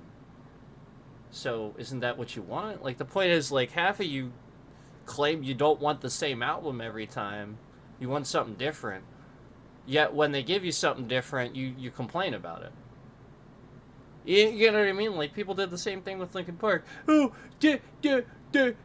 we want you to make something different. And so every different, they're like, okay, so we make something different. Okay. And then at a certain point, they're like, well, now we want you to make something that's like hybrid theory. And they just wouldn't shut up about hybrid theory. So, like, the fans don't know what they want. The point is, from an artist standpoint, you have to remember those fans that are acting like that and saying that, don't listen to them. They're not your fans. They're people that are trying to simply be loud and be seen being loud. They don't know anything about the music. They don't care about it. They just trying to get boost off of your platform. Don't listen to them. Don't listen to those people. They're not your fans.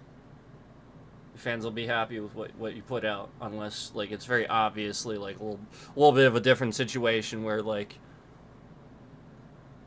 maybe you completely change the genre or something like that, and now it's, like, totally different. I can understand, like, your fan base not liking that, but unless you're completely changing genres or something like that, and you're just still writing music and stuff, I mean, it's still just music. You either like it or you don't. It's that simple. You're going to like albums, sometimes you're not going to like albums. The more open-minded you are about that, though, the more you realize that you'll probably like the album. You were just kind of being judgmental about it. Does that make sense?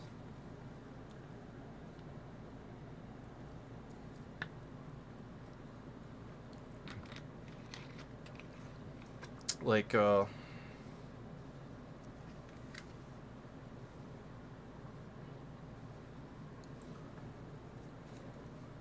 just because No More Tears is the Ozzy song that won all the awards and was shoved in your face and stuff like that over the years doesn't mean that that's the one song that should have gotten all the attention and should have been the most popular song. And you know what I mean? Like, that's the point. Is, like, what you have to realize is, like, the critics and everybody at the time that was coming out, the music at the time, everything circulating at the time, compared to the rest of it at the time it was coming out, that was the best that all the critics were noticing at that time, so therefore it got the awards. It doesn't mean, yeah, I mean, like, maybe, like, the point is, like, yeah, maybe like when Osmosis and some of the other really awesome stuff that Ozzy put out was coming out and stuff like that was really fucking good and deserved that shit. Maybe some other revolutionary shit was also coming out, like fucking Phil Collins or something like that. Somebody else was releasing an album at the same time or something like that, and they were also just as epic, and it was revolutionary too. And so maybe the award went to that person instead or something. You just have to realize that, like, just because you didn't hear about something through an award or a TV or yada yada yada doesn't mean it's not good. Just like, for example, the band Clutch. I think I've told you about these guys before. They opened for Black Label Society, and that's how I found out about them. And I was so taken back by the fact that I'd never heard of them before, and they were so good immediately. Just the sound and the stage presence was just so good immediately. I could not believe I had never heard them before. And then, case in point, years later, it took years later for a TV show to use one of their songs, and then they became popular.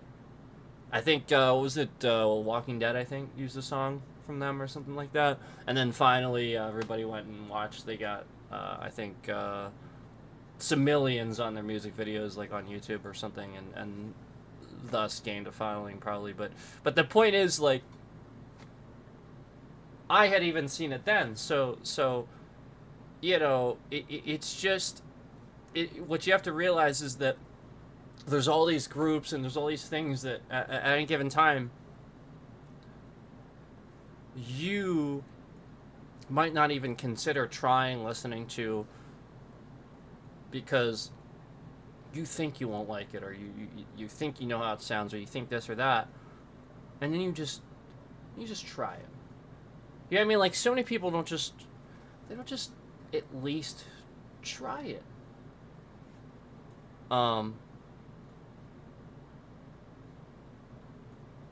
There was a lot of the time over the years where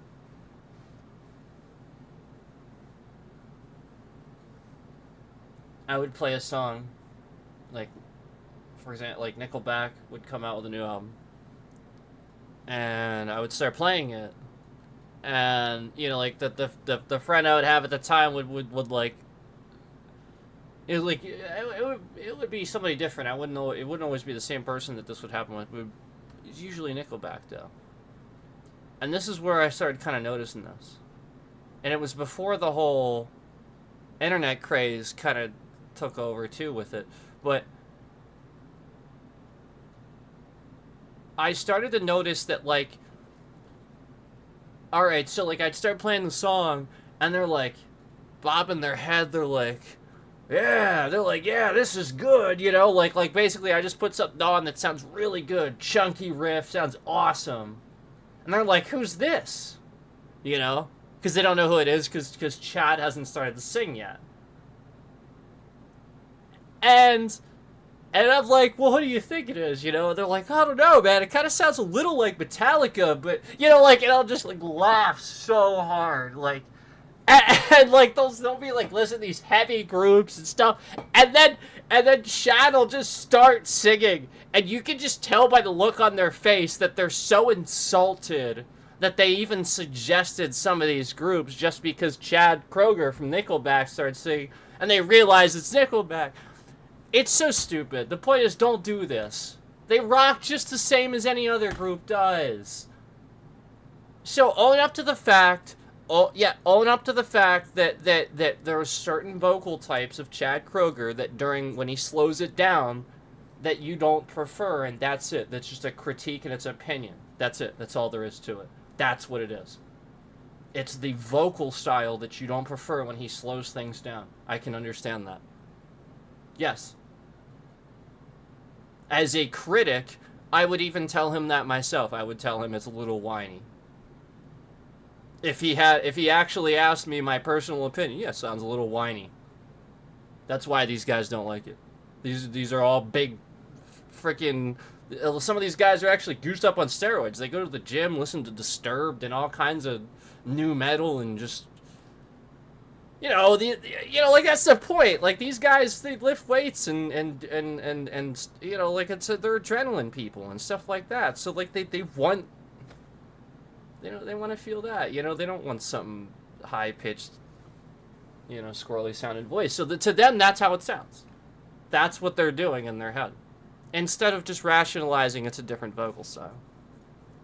To them, they're deduced, you know, because it's high pitched, so they just think that way. Unless, of course, it's Ozzy, then suddenly it's badass. So then you start realizing, oh yeah, okay, they do that, don't they?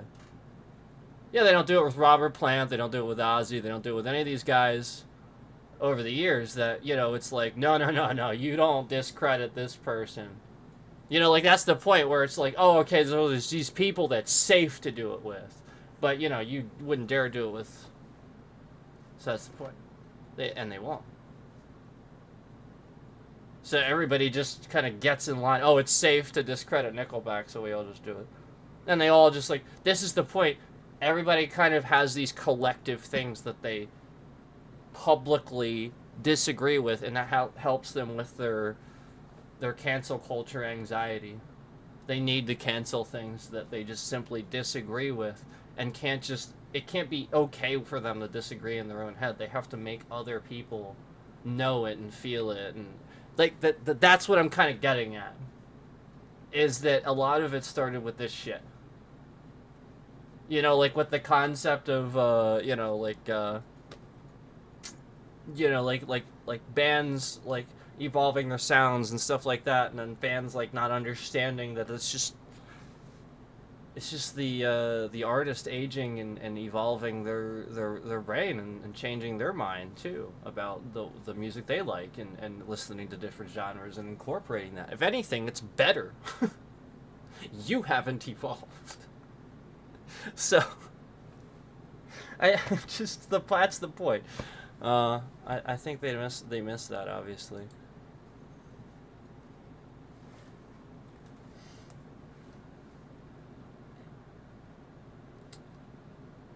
Oh man, I got my 2 liter cola, 2 liter cola, 2 liter cola. No, my 2 liter Mountain Dew. 2 liter Mountain Dew. Remember Super Troopers? And a liter of cola. What the hell is a liter of cola?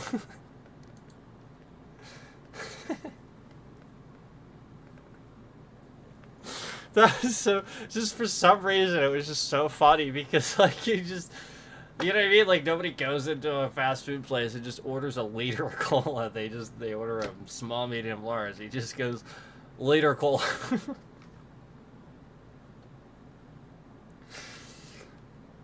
Just like, liter of cola. I love that.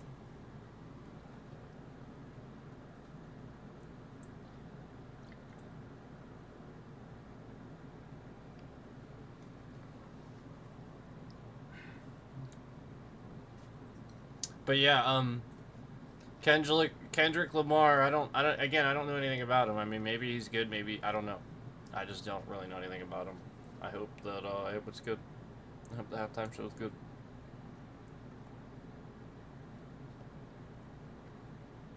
All I was saying is just like, typically I don't follow rap, and I was just giving you a reason why. Essentially, I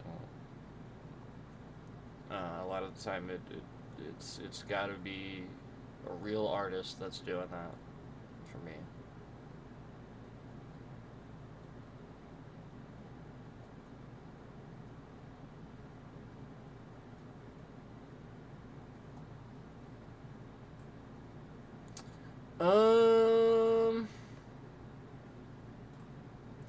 Yeah, I mean, like, obviously, like, I've certainly heard of him plenty of times, but again, I really don't listen to rap. It's just not some stuff I listen to, unless like it's like rap rock, like Linkin Park and stuff like that, or other genres of rap, like in K-pop and stuff. You guys know I like that stuff. Um, and 80s and 90s rap. I listen to I've listened to Run DMC, a couple of their albums. Uh, so you know, just some over the years. Eminem. I actually have Eminem albums. I used to actually listen to him pretty regularly.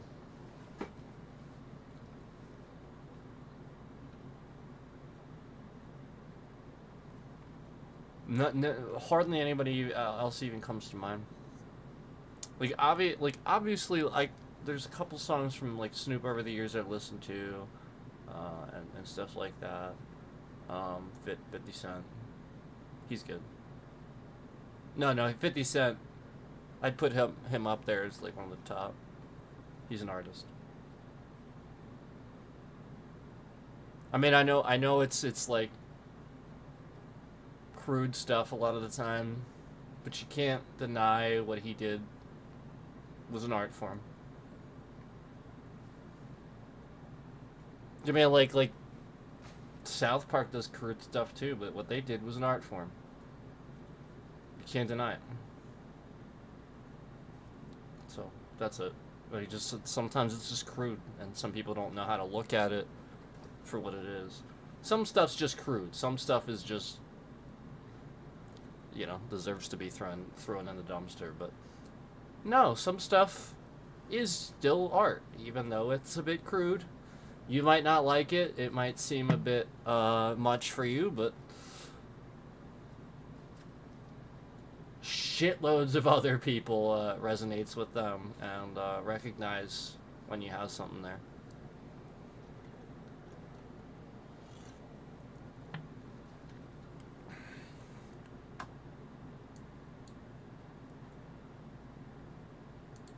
No, I don't know. I'm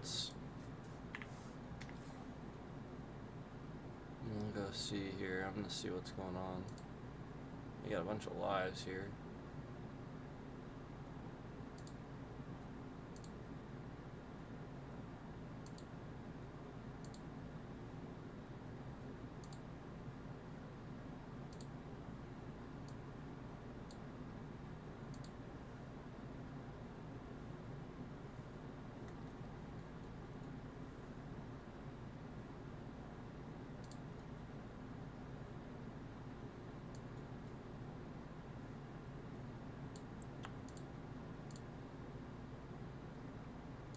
So here we are on a Saturday morning. We've been in the vertical stream for almost 2 hours. And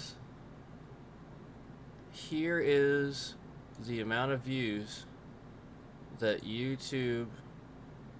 Like, look at this. Look at this trash.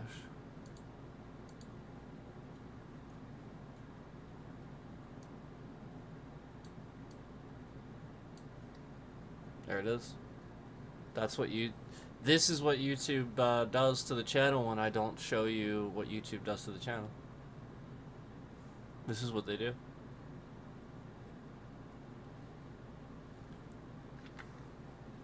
And again, we've been in the swipe feed for 2 hours. I've seen that bitrate shift around, very clearly indicating that there are stalkers present and people watching from other means and other channels and stuff like that. But yet, YouTube's not promoting my actual stream.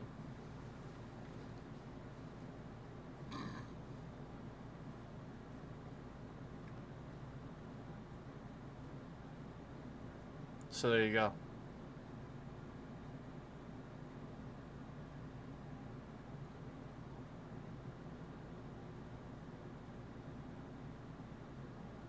You can clearly see, and 2 hours. For 2 hours we've been live. 6 views. Now let me show you something. Yeah, we're gonna. This is we're gonna talk about this. It's because I started the stream, and I haven't been yelling about stuff. I've been calmly telling you about stuff. If I had started yelling about shit, this would be promoted massively. Yeah, if I start like yelling and raging out, there'll be a shitload of concurrence all of a sudden in here. But now, if I just like sit here and talk calmly about the problems and stuff like that, they de-escalate. I get less views because I'm calmly talking about it.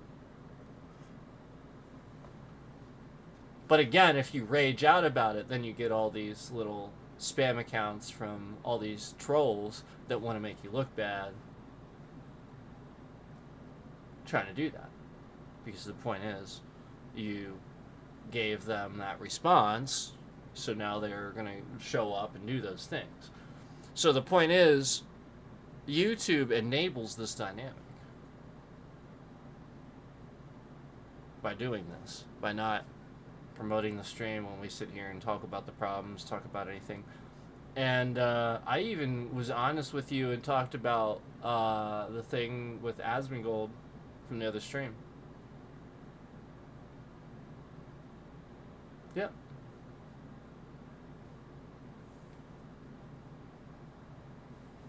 And I think that's reasonable. I think it's plenty reasonable. But for 2 hours, we are live for 2 hours. And I'm gonna just drag this over to show you here. There it is, 2 hours. We've been live for 2 hours, and they gave us 6 views. This is a pretty serious trending issue, where you can see that yesterday. Oh, hold on. You can clearly see here that yesterday, in 3 hours, we gained 106 views. Right here, you can see it. In only 3 hours, we gained 106 views.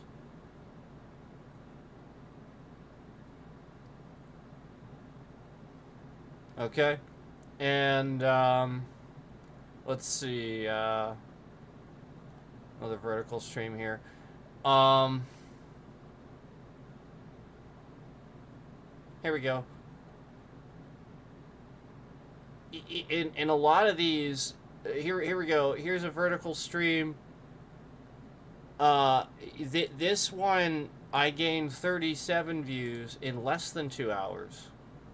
37 views in less than 2 hours. And so, again, all YouTube is doing is lying. And intentionally locking that number. They are not allowing anybody in here. This stream is not being shared. Here. We'll see. We'll get to the bottom of this.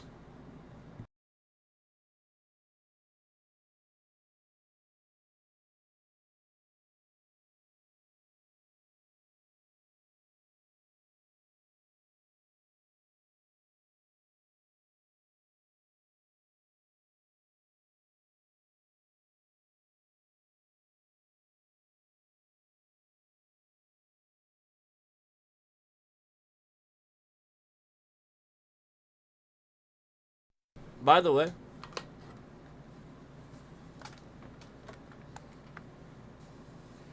I had to fix my hair. I'm sure you can tell it's shorter. I had to fix it. Can you tell? I had to fix like my hair like massively. I had to cut a lot off today. I cut a lot off my hair today. So it was definitely not the correct length. And so like I wonder like how when they have notes each time I go, how the fuck this person like gets it so wrong. They're like, well, the last time you came, you got this. Is like, no, I didn't. It's clearly significantly longer. And then like I look at it before I leave, and it kind of looks longer, but it's hard to tell. And I'm just like going based on their, you know, trusting them, you know, like that they have the right notes and stuff. So let's see here. Let's see what YouTube's fucking doing today. Let's see what YouTube's trash is doing.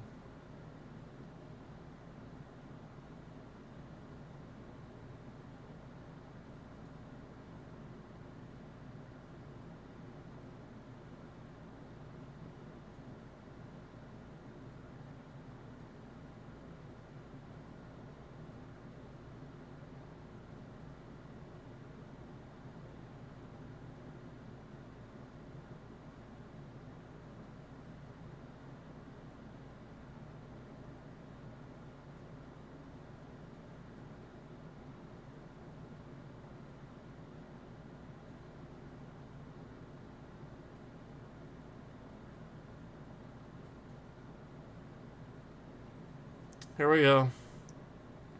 YouTube is too busy sending 596 people to watch a looped video of this.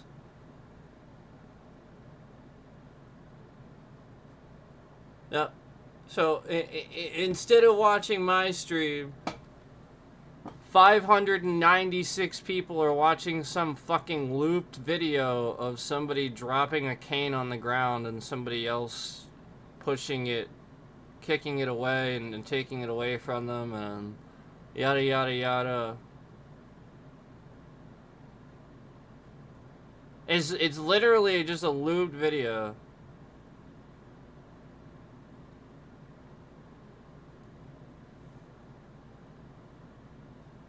And then as soon as I start saying something about it, 200 of these concurrents just vanish. As soon as I said something about it. So like the view botting is real, and this is the shit that I see, where this is what's in the swipe feed, and then I see all this Russian in the chat.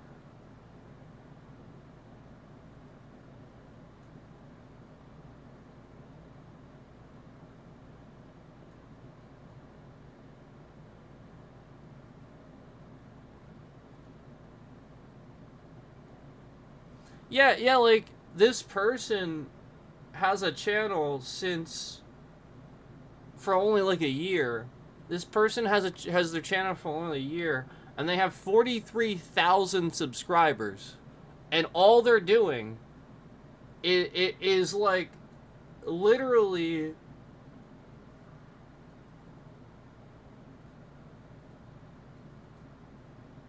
just like 7 to 8 hour streams of the same shit.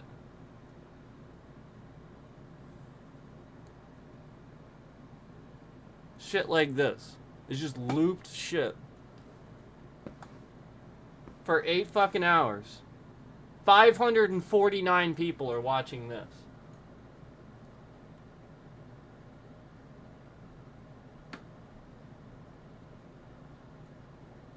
It's the same thing over and over. It's like literally like 10 seconds of video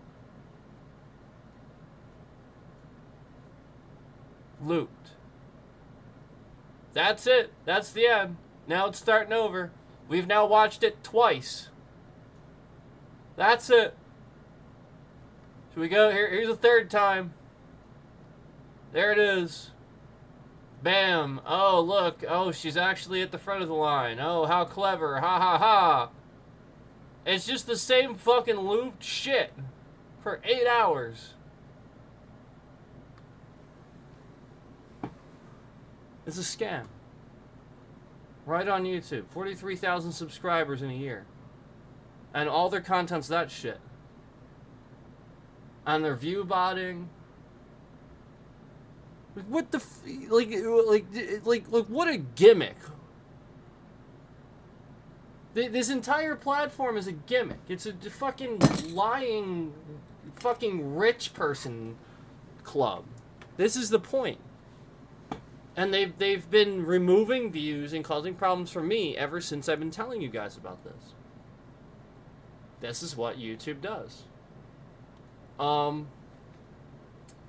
I can't talk to you anymore about the legality of certain situations. But rest assured, actions will be taken. YouTube can't just sit here and do that. It's the entire platform is basically a scam. Basically.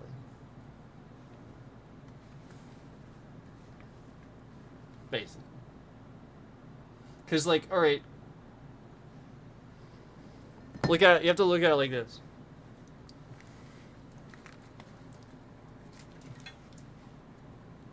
Even if I was on this platform not to get AdSense revenue, like I said, essentially use YouTube's monetization and stuff like that, even if I wasn't on there for that, as long as, you know, we're not breaking any rules, yada, violating any guidelines, yada yada yada, to be removed from the platform. Essentially, we should have every fair chance anybody else has on the platform, because the point is, investors watch. Investors want to know how much traffic you have. Investors want to offer you a deal. And when YouTube is constantly, very obviously taking trending, causing problems for views, removing views, very clearly not updating views until huge groups of concurrents leave the stream and then they update the view. You know, like 6 huge clumps of 6 concurrents will be in here, and then as soon as we see those concurrents leave, we see 1 view added from that clump that left. So basically counting a clump of 6 people as 1. Basically lying. We've seen all kinds of shit like this. And the point is that if investors would even think about, oh, well, if he has enough traffic, I don't really care if he swears or says this or that. I'm just going to let him promote the product anyway because he's getting the traffic. Yeah, they will.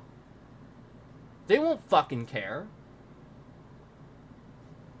That's the point. So YouTube is lying, because the point is they want to convince all these other people that are watching. You know, I had an offer before. That's the point. I was given an offer before, and I'm not going to talk too much about that. But YouTube knows that they've really messed up here, because if they really are involved with screwing up these numbers and stuff like that for X amount of time, they are responsible for possible investors and sponsors to have looked at me differently than they should have, because YouTube was misrepresenting the traffic I was getting on purpose so that they would actually do that. And that's valid. That's not a good thing. Also, like, hiding concurrents too, lying about whether there's any in here. So, like, you see how this number doesn't move. That's a lie. They're just lying. Yeah, this is a lie. People aren't watching for 19 seconds. Yeah, there's been people in and out of here. They're literally just lying. Truth. So, and again, the point is, like, you know, like, instead of sitting here watching the thought-provoking content where we're sitting here talking about all this stuff that affects next generation, affects, like, types of thinking and viewing stuff correctly, and not, you know, looking at something with tunnel vision and stuff like that, thought-provoking content, instead of watching that, they're having you watch the droning nonsense in the swipe feeds that's just endless looped fucking bullshit.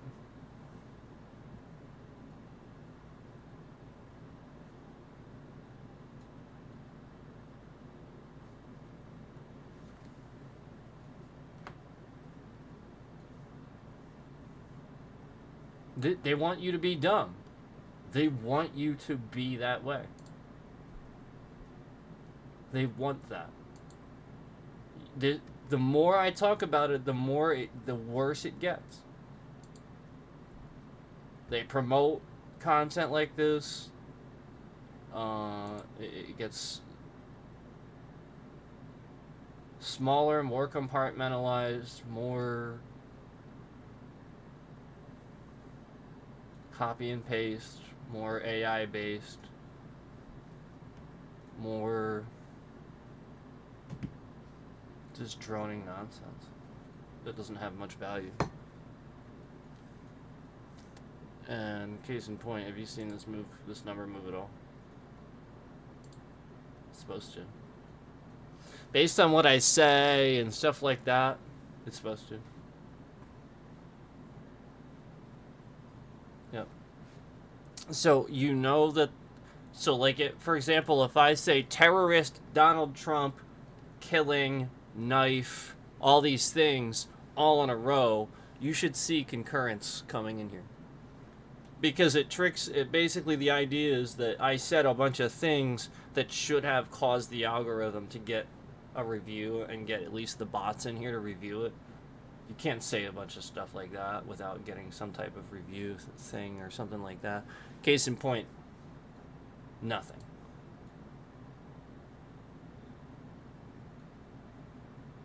Yeah. So the lie. They are sitting in here watching the whole time. There it is. And then as soon as I pointed that out, conveniently, that's the first time we've seen a concurrent in, I don't even know how long. Yeah. 2 hours we've been running the stream. 7 views, they're trying to tell us. So the point is, they're full of shit. They know they're watching and they're lying. So as soon as I started proving the fact that I said some very dangerous things that the algorithm should pick up on, that would possibly be a matter of national security, they knew that flat out they had to throw a concurrent in here to prove that somebody was watching. Because they are. They're just lying to you. Yeah. So the point is, when this person started the stream and they were going to open the stream up to the rest of the audiences on the platform, they chose not to. But they didn't have any reason to. They just didn't. Yep, they restricted the stream for no reason whatsoever. It's a lie. This is what they've been doing to all the rest of you, too. Yeah, just randomly throwing restrictions for no reason whatsoever.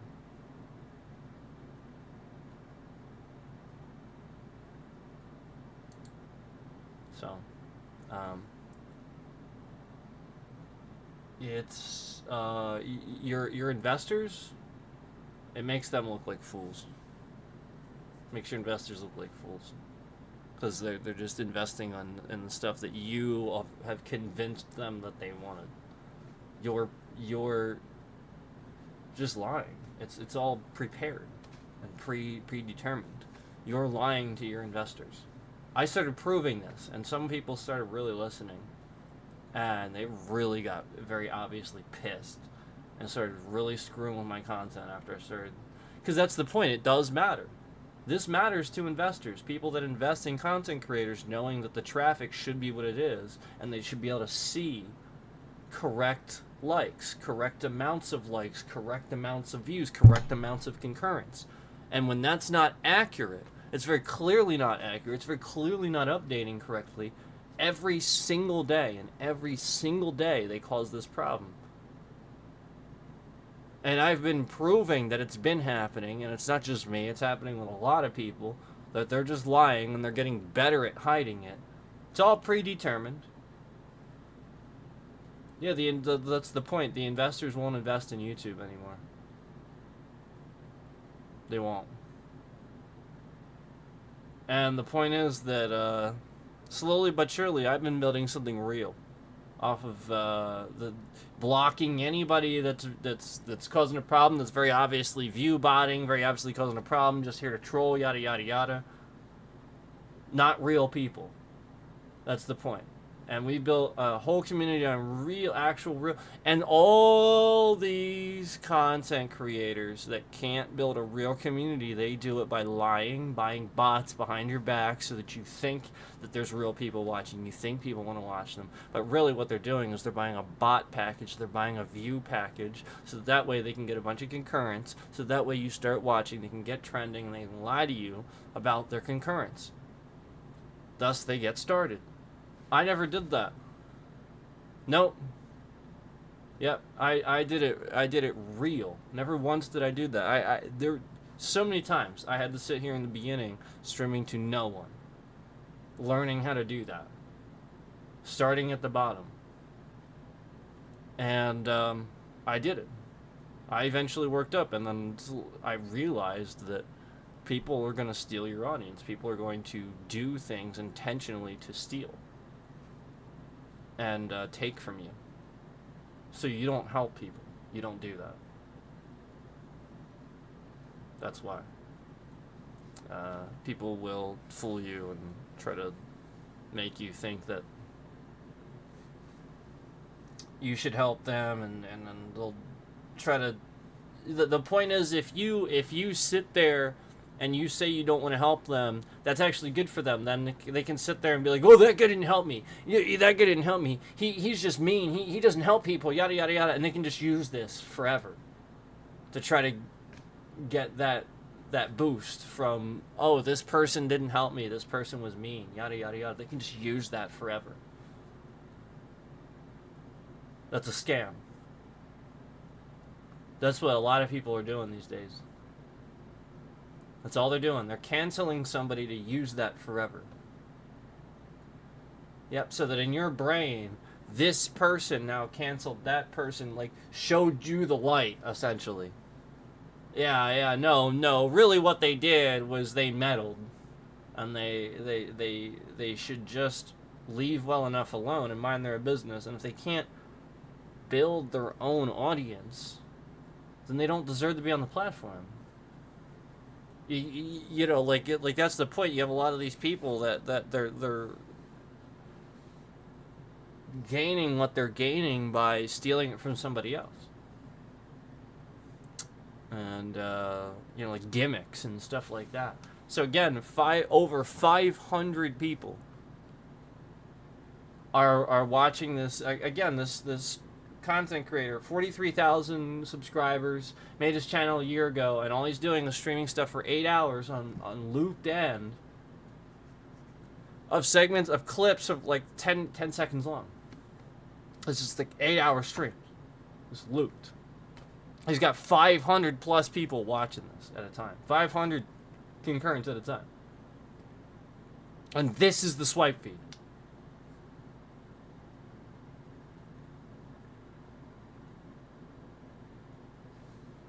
Good morning. You must be subbed to the channel. If you're in chat, I have not seen you before. You must be subbed to the channel if you're in chat. Welcome. I'll be honest, I haven't seen you before in chat, but welcome. Good morning.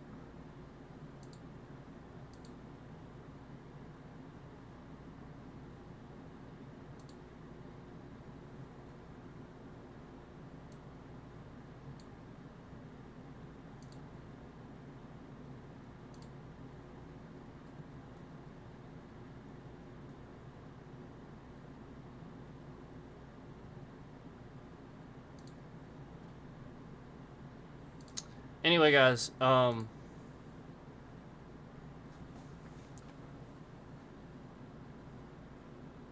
here, look.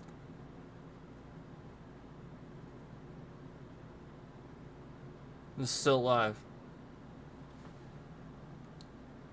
Wow, as soon as I showed you guys that, now there's only 34 people watching. It went from 500 concurrents down to 34. So basically it was very obvious that they were view botting. It was this.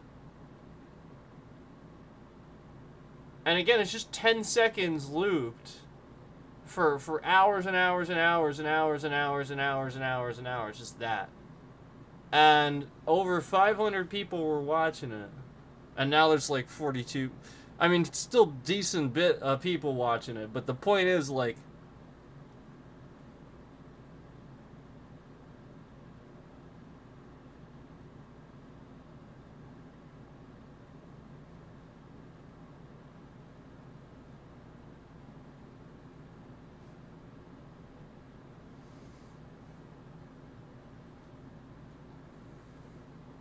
why did I make it so only people sub 5 days or more can chat?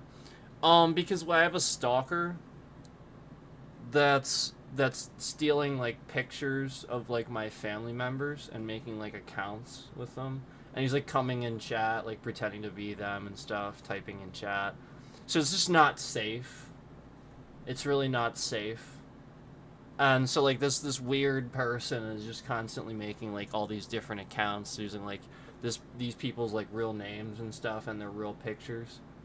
And he's just making alternate YouTube accounts, coming into the chat and saying things with their real name and real picture, and like And then he's doxing me. He's like typing like my real name and address and stuff in the chat and saying like weird shit. So like the point is, it's just not safe. And so like we just have to keep the chat on subscriber mode for a while and moderate it sometimes and here and there. And you know, we have mods.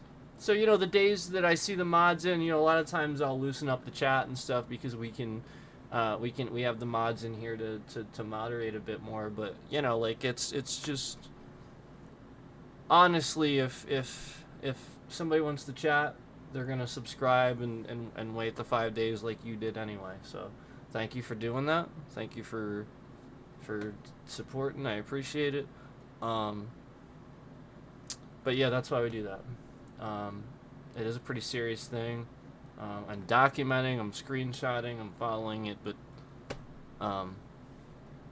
you know, it's a pretty, like, there, no lie, like, we're sitting there watching a live stream of a live stream of a plane crash that happened in like Philadelphia, which is only a couple hours away.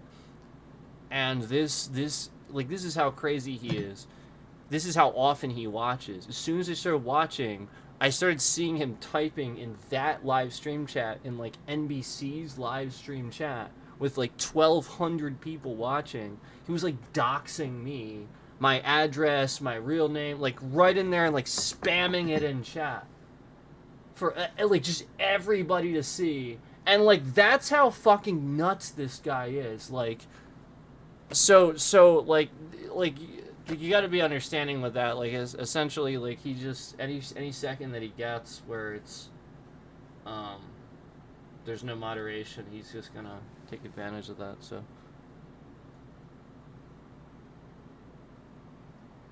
it's the internet after all. Yeah, exactly. So that's why I'm moderating it. At this point, most people do. Even like Asmon, like if you actually would watch one of his, like Asmongold, if you watch one of his Twitch streams, like you can't even type in that chat. Like you need all kinds of verifications and stuff for his chat too. Like there's levels of security to all kinds of people's chat. I'm not the only one doing that, and it's because of all the view botting, all of the insane stuff people are doing to cause a technical issue for these streamers, and the streamers will start to realize it, but there's only so much I can do on YouTube. YouTube doesn't give me some of those tools that Twitch gives and stuff like that. So, but yeah, I appreciate it. Thank you, and that's why we do that. So it's not to. I would love to. We used to have open chat and just all the time. You can see previous streams where we used to put chat on the screen and everything. We used to have open chat all the time, and yeah, I don't mind that, but you know, like it's just at a certain point, this guy was very obviously always trolling, making alts and coming in the chat and trying to pretend to be other people and be real people and just like troll and type nasty stuff, and then like come back later and just be like, oh, you blocked me, and like cause a problem and make it look like, you know, I just block random people and stuff, but really just this guy was just sitting here trying to cause a negative dynamic for the channel like the whole time. So I started to recognize that it was this guy, and he's just this crazy. And yeah, like anybody that's just starting to endlessly repost your content, clip your content, repost it as his own, stream after stream after stream, and he's like stealing pictures of your family members from your social media, from their social media actually, and he's just like posting their pictures and putting their names there and streaming with that. Like nobody, that's not normal. People don't take pictures of like a content creator's family and start putting it on their stream and just streaming with it. Like those are random people. He's just, and then like he found out their info and he's typing their names on there and he's doxing me in chats and like it's so weird. So yeah, like it's the internet after all, for sure, but like dude's a stalker. That's some weird shit, man. So you know, the point is like it does take some work to gather the info and stuff like that. But if you're going out of the way to do it, yeah, you're the person that's doing that, and you shouldn't do that, you know. So, my address should not be anywhere on the internet. Absolutely nothing should ever display an address for anybody to see.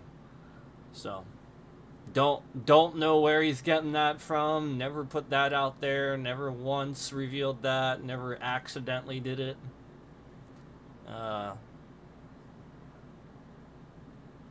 Yeah. So,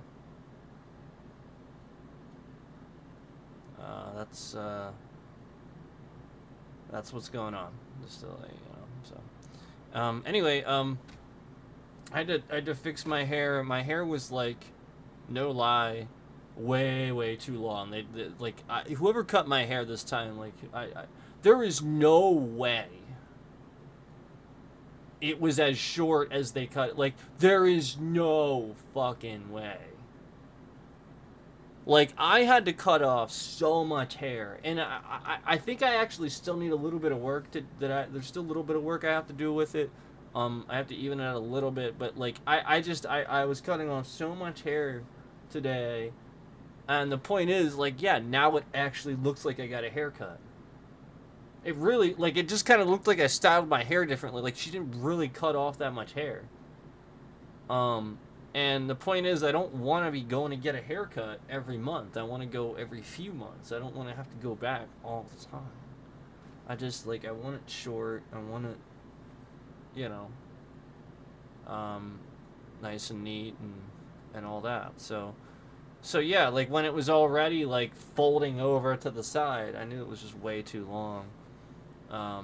So yeah, like, I spent a lot of time fixing my hair today, and cutting off some hair this morning, and so it's getting there. It's sort of fixed, as you can see, but it's probably gonna get fixed a little bit more. And the back was just bad. I don't know what she did with the back.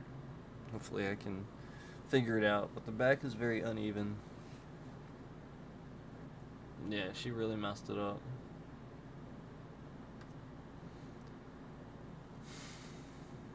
Like, it's not like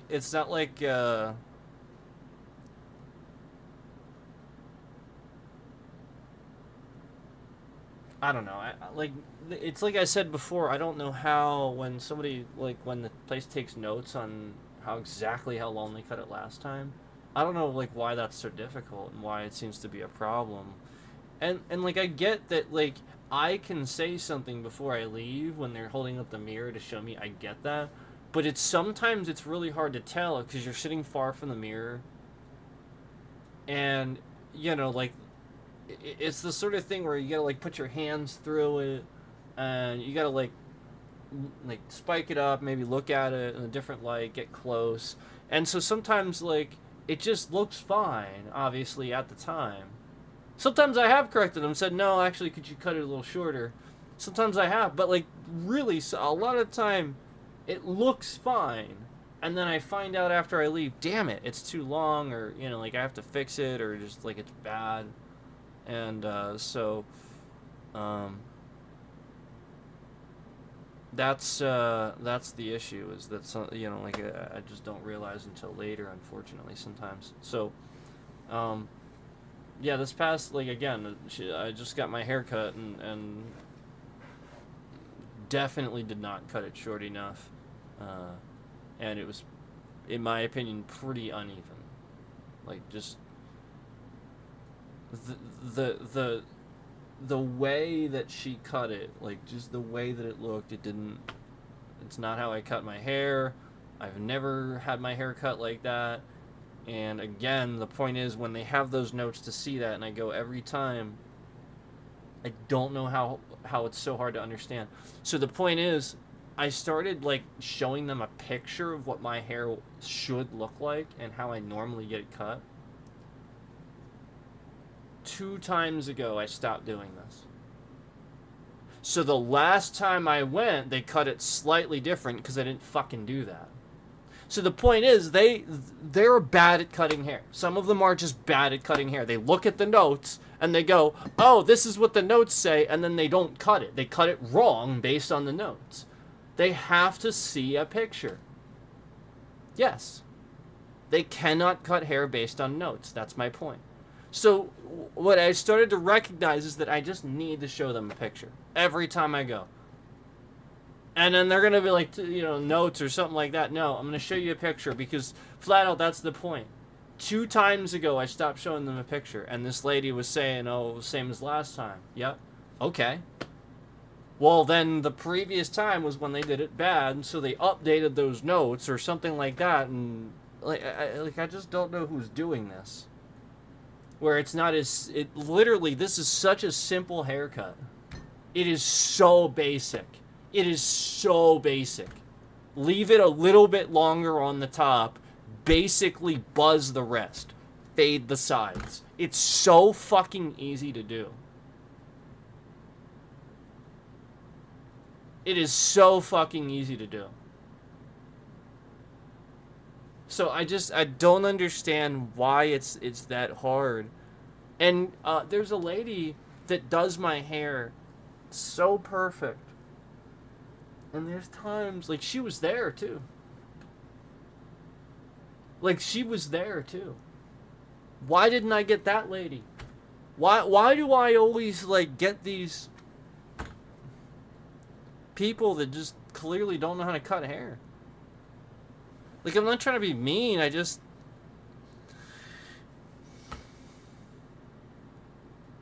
I mean, if I had to fix my haircut, I had to fix my haircut, man. That's simple. If I was trying to be mean, I would have just told her about it.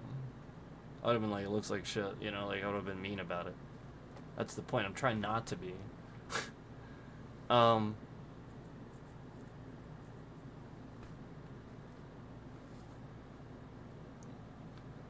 don't get it. That's the point. I don't get it. Like, I show them a picture. They have notes.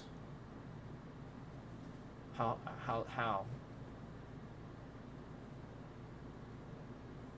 So, yeah, like it's just like I think it's like instead of thinking about the notes, they look at your hair and the way you're doing it at the time that you come in.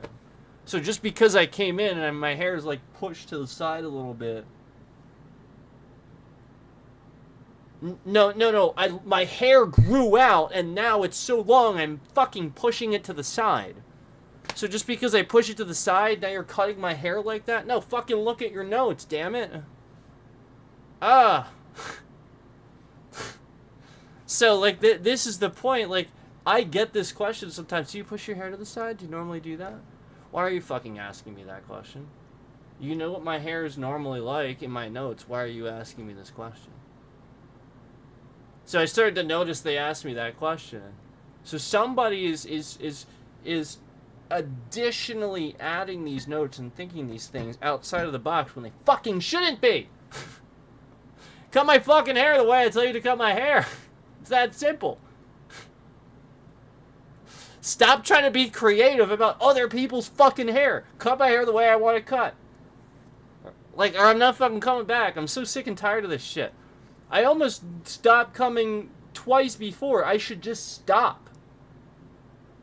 The annoying thing is, there's one fucking person that can cut my hair right. And it's the simplest fucking hair to cut. It's so easy. I even asked the lady. I was like, it's easy to cut my hair, right? Like I have a pretty ear... Like, I've asked them that. She said, yeah, like, trust me, you're one of the easy ones. She told me that. She said, trust me, you're one of the easy ones. It's not hard.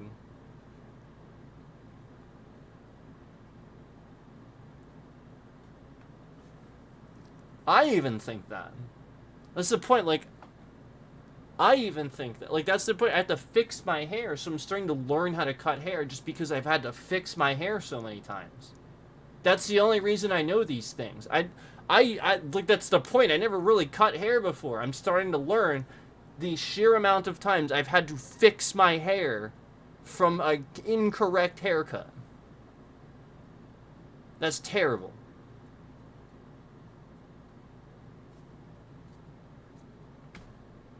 How do you you know what I mean? Like, it's very clearly a lot shorter than it was yesterday. You guys can tell. It's very clearly, like, it was so long. It was like over pushed on the side. It was coming down the side. Like,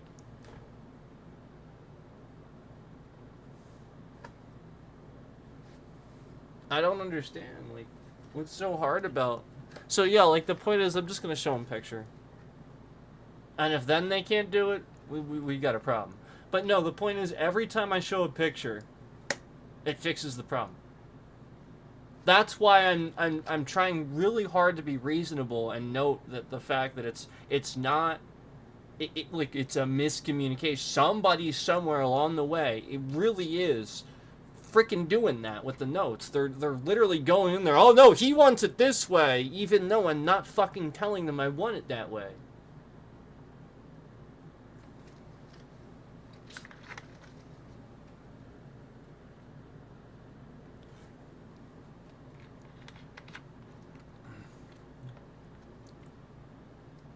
Also, keep in mind, there may be times where I'm okay with certain people cutting hair a little bit, leaving it a little bit longer than others at various times when I go, because those people are better at cutting hair and it just looks better. So if you're better at cutting hair and I notice that, I'm going to be like, oh wow, it looks pretty good even though you left it a little long. And I'm not going to care as much because it's a good haircut. Yeah, my haircut was shit. That's the annoying thing is, like, I'll tip and stuff like that, and I don't realize it's shit until I leave. I really don't. I really don't realize it's shit until I've left. That's the problem. I don't know why. There's like a couple of times that I realize that it is, and then I'm like, well, could you cut it a little shorter? And I have done that. But this was beyond that. It was the fade was incorrect. It was uneven in the back. It was uneven in the front. There's no fucking way I want it that long in the front. Why would I want it that long in the front? I'm gonna go get it cut in 2 weeks. Not even a month, 2 weeks. Like, there's no fucking way I wanted it long like that in the what? That made no sense. And again, like, it's a very, very simple haircut. I don't know, I'm not... This is the point, like, I think people sit and look at my facial expressions, listen to my tone, and no, like, you know what I mean, like, think things and stuff. No, I don't think that about other people. The point is, I'm just trying to, like, explain further and further why none of this makes any sense to me.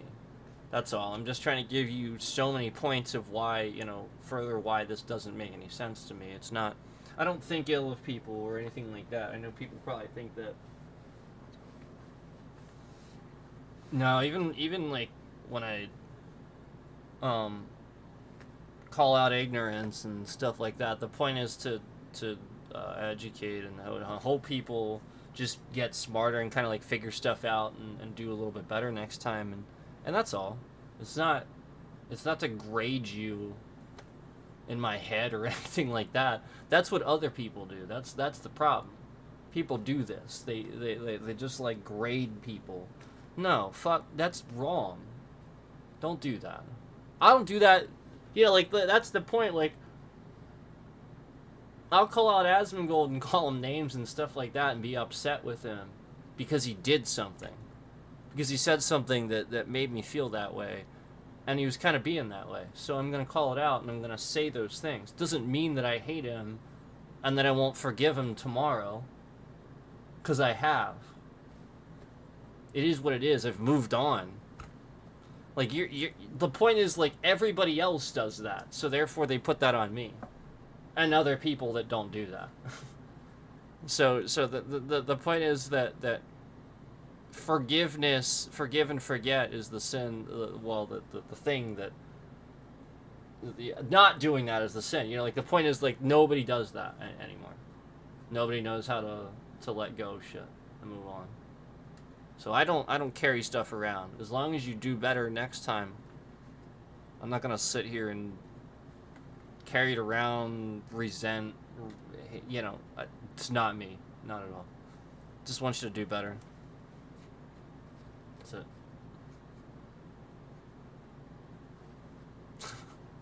So, like, that's the point with me. You don't have to feel a certain type of way. That's why people do, because people feel a certain type of way and they get anxiety because they get worried other people are grading them and feeling bad and are judging them now based on the fact that they screwed up and they did something and now they see them differently. Shouldn't do this. That's the problem. Everybody does this.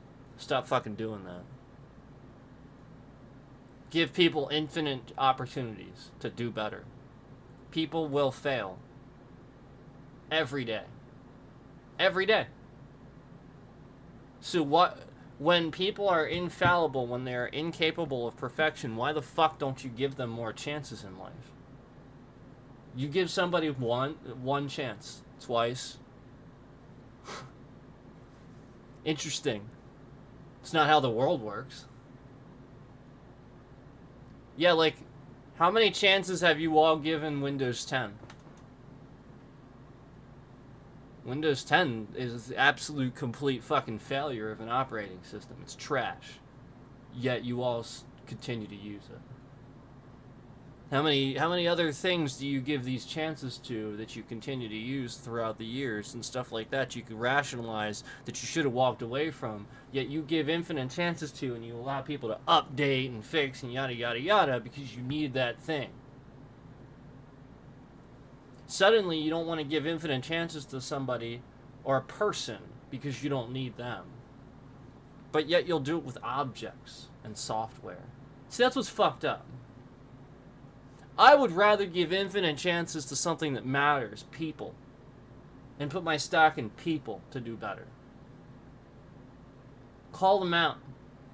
Meet them face to face. Tell Elon Musk he's a jackass. Have the balls to say it and tell him why and hope he does better. And if he doesn't, grade him fairly. But if you call him out and you actually do that due diligence and he doesn't, fine. You can grade him. But if you never fucking call him out, how could he do better? How can he realize what he's doing is wrong?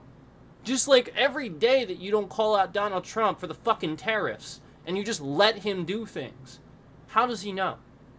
How does he know what you want? You claim to like the tariffs and everything else that he does. Except you shouldn't, because it's very bad for you. And everybody else, for that matter. So why don't you fucking tell him? Thus we stay the same. Thus we de-evolve. So you wonder why I say these things. You wonder why I get like that sometimes, and I make it a little. It sounds personal too, sometimes. But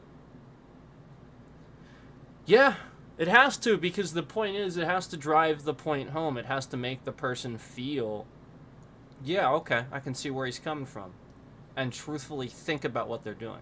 Otherwise, they won't. They won't give a shit. Be like, he's some douchebag over the internet. What do I care? You have to make them care. Show them what they're doing. So the point is, I'll forgive you, but you remind me that you keep doing the same thing that I'm forgiving you for. Eventually, I'm just done. I can't do it anymore. I have given you infinite chances. Yes. I have to protect myself and walk away. I'm not going to retaliate.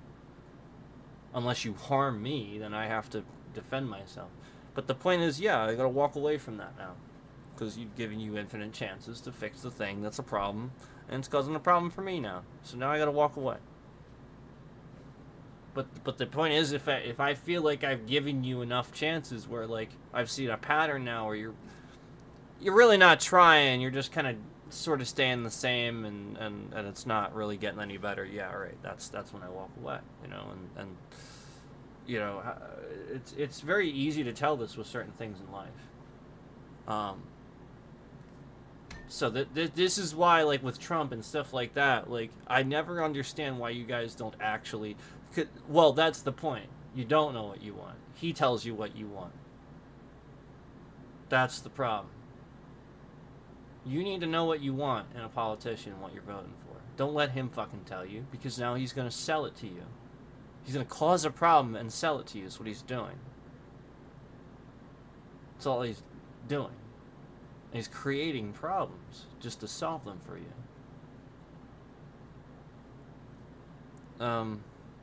It's not good. So again, like I don't know why you don't just tell them what you want and you don't walk away from that and pick somebody else that can do it better.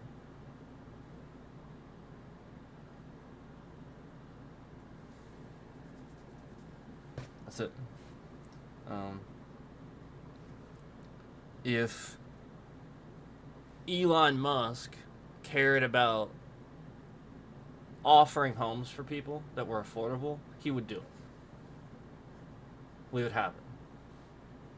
How long has the Boxable thing been out now? Since like what, 2018 or something like that, right? So where the fuck is it?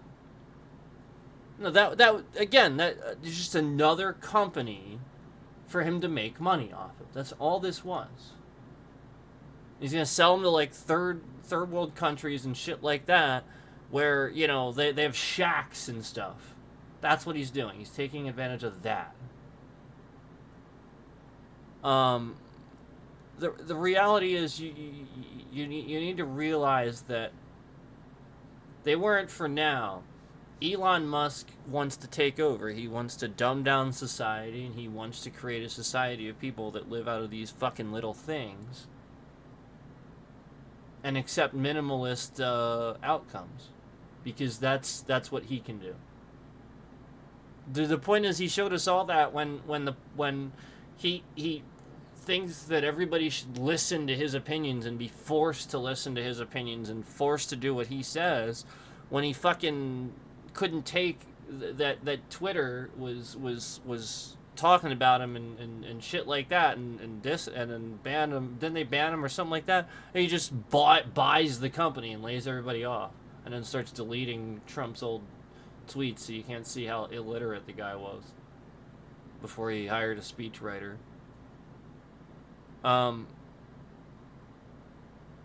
Trump used to be completely incoherent. It was very obvious he was grammatically incorrect, didn't know how to form complete sentences and stuff like that when he would write his tweets and stuff. And then at a certain point, he just... Actually, I noticed it around a time where I started kind of talking about it. And then right after that, like live, actually. And then right after that, I noticed that, yeah, he kind of... It's just when I noticed it happen. But he got a guy to write his tweets for him. Because it was just really starting to look bad. It was very obvious that he could not fucking form sentences. Incoherent, babbling nonsense. So, you have to realize that you know, if he cared about you, he would care. That guy could buy all of us out of poverty, every single one of us. So why doesn't he? Why doesn't he pay off some of the national debt when he could?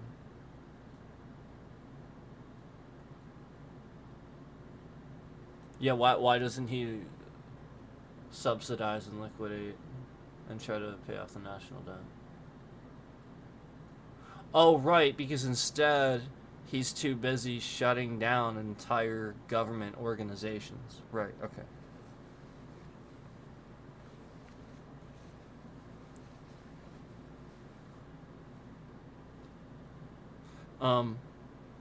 So here, let me just do this with you guys really quick.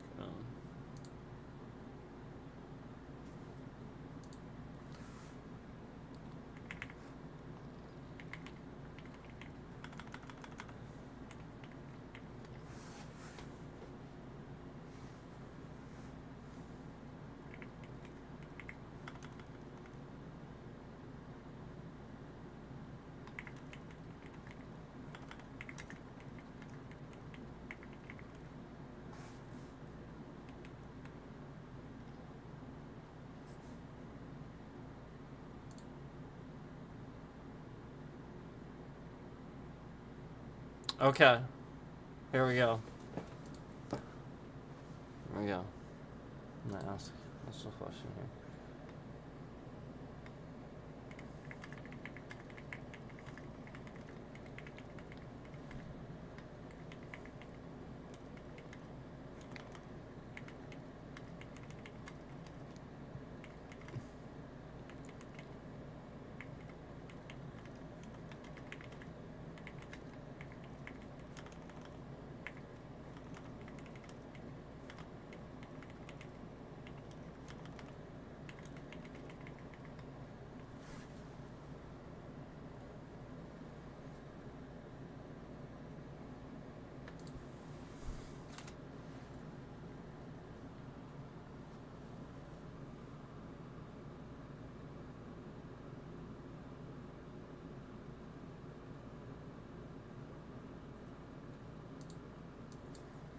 That's so stupid.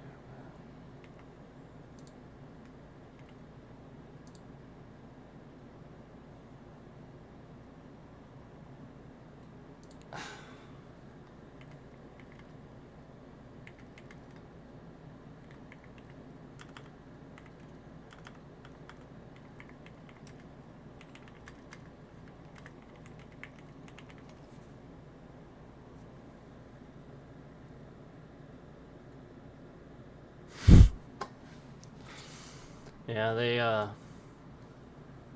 they political proofed these things. So, all right. Google doesn't want to get sued probably by Trump. They have put political guards on these things. You used to be able to ask Gemini why Trump has been a bad president. And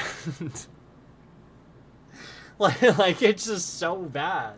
Like you can literally sit there and ask it, and it was so funny because like Gemini just sat there and just went on and on and on, like just like I could do about why he's bad. Like there's just so freaking many things that you could literally say. And so like it was just like before they did that, because like I used to be able to do it, so you can't do it anymore. That's a shame. Because again, that's just an artificial intelligence compiling all the data that it has on everything on the internet, to come up with the deduction. And I promise you, you cannot do that.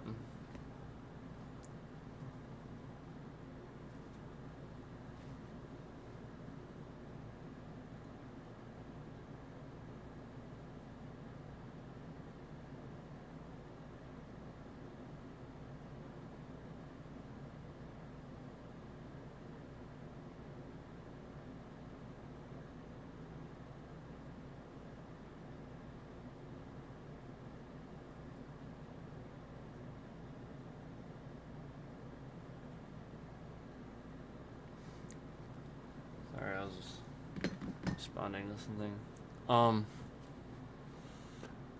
Yeah, I guess an ice storm is coming. I don't know when.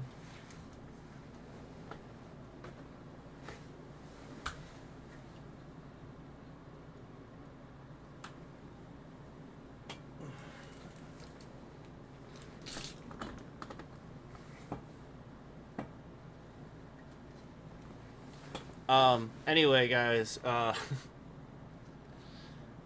probably hop off soon, but the point is, a lot of you didn't even know I was live, right?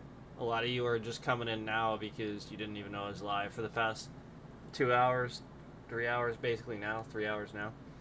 Yeah, so like for the first 2 hours, we had 6 views.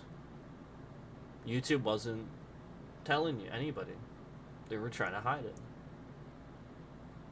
And case in point, since I started talking about that, in only the past hour, we have well more than made up for those 6 views we only got in 2 hours. So that's ridiculous.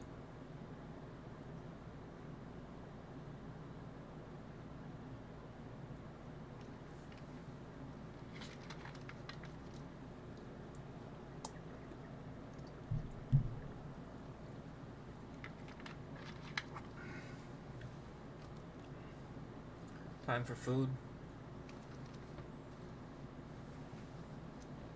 I need food.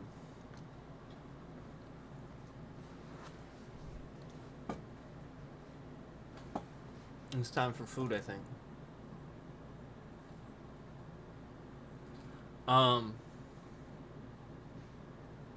Where should I go?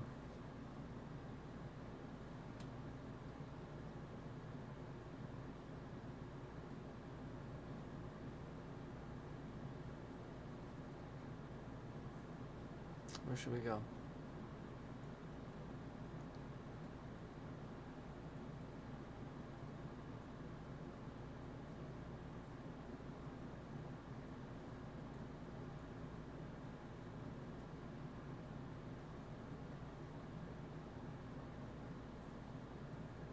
Where should I go? I need food.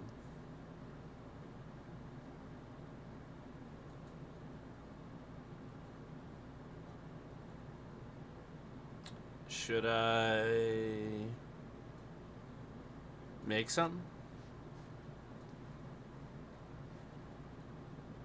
You guys want me to make something? Do you guys like that? Do you want me to make something?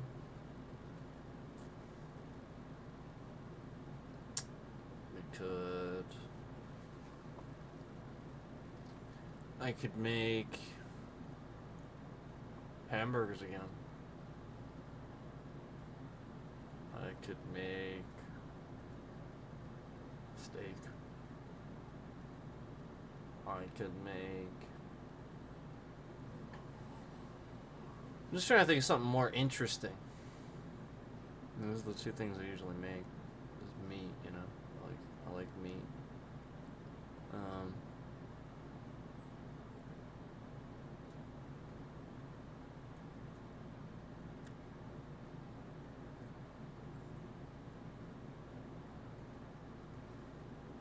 What you guys want? What you guys want to see? You want me to go get? You know, I'll be honest with you. I've been craving a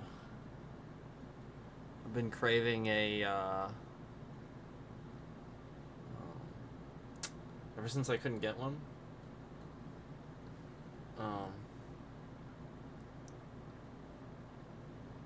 I've been craving a rainbow slushie. Now remember, I was able to get one when we went back, but ever since I couldn't get one, I've been craving one like in like the actual cup it's supposed to come in, and those are really good. Part of the reason I like this, what you guys have to realize, is that Sonic puts like real fruit. Like no lie, like in the rainbow slushie, there's chunks, like they chop up a strawberry. There's like real chunks of strawberry in there, and you're like getting it in the straw and you can eat it and stuff. Like it's really good. So like at the bottom of that drink, even though it's a slushie too, there's literally real bits of strawberry, and it's really good. And that's partially the reason I like that so much, is because you're getting real fruit in there. You know, it's not just like a bunch of sugar. So, really like that. I had actually suggested this idea to McDonald's, and they don't fucking care. They don't listen to anybody's ideas. Instead of spending shitloads of money on like a you know, always like this bag of mix and stuff like that with all the smoothies and stuff. Actually make smoothies. Just get bags of frozen vegetables that come from your distributor, get them in there, get a food service blender, teach your people how to make actual smoothies. And instead of like concentrate or mix and stuff like that, and it's better quality product. Well, but what do I know, you know?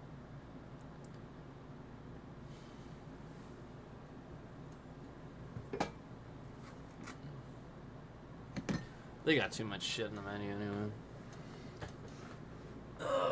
Okay, where are we going, guys? Where are we going? Where are we going? Where are we going? Where are we going?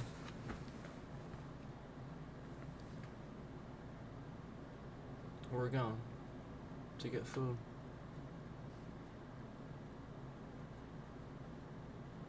No suggestions. That means I gotta figure it out. So it's a problem. I don't know. I needed help.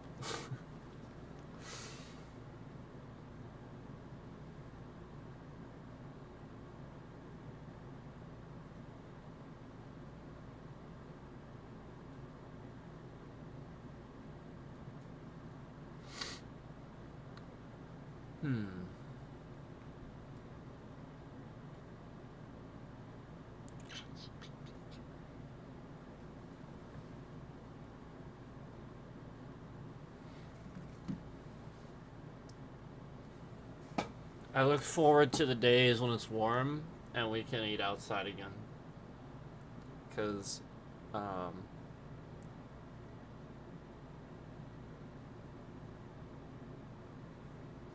then, you guys know, like, that's what we, like used to do, like, when we go to Taco Bell and they have, like, an outdoor eating area, and then we would sit there and I would stream with you guys, like, right there at the table, and I would eat. Because that's a little bit more conducive for outside seating than inside, really is. With you just, in my opinion, like,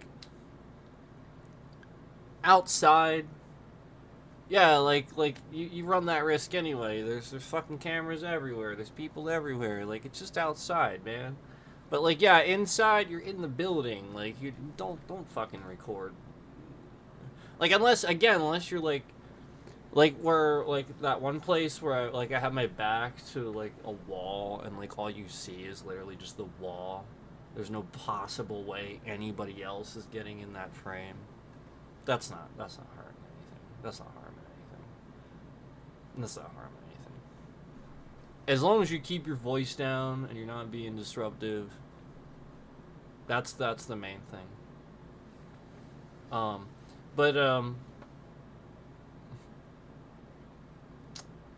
No, I what's the harm? There's no harm in it. As long, again, if nobody else is in that, again, the restaurant, like, there's just a wall behind you. There's no danger. You know what I mean? Like, it's literally just a wall. So, you know, like, the point is, I love eating outside anyway, and doing that anyway, and can't wait for the warm season. But it's been cold. It's been very cold, and again, apparently we're getting an ice storm today. I just found out. Let me see when that's gonna start.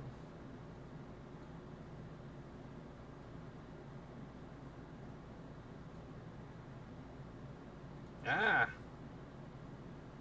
Oh, okay. It says it's starting now, but I actually don't think it is. Later tonight. Yeah, later on.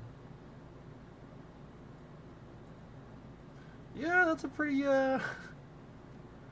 pretty decent amount of ice that we're supposedly getting.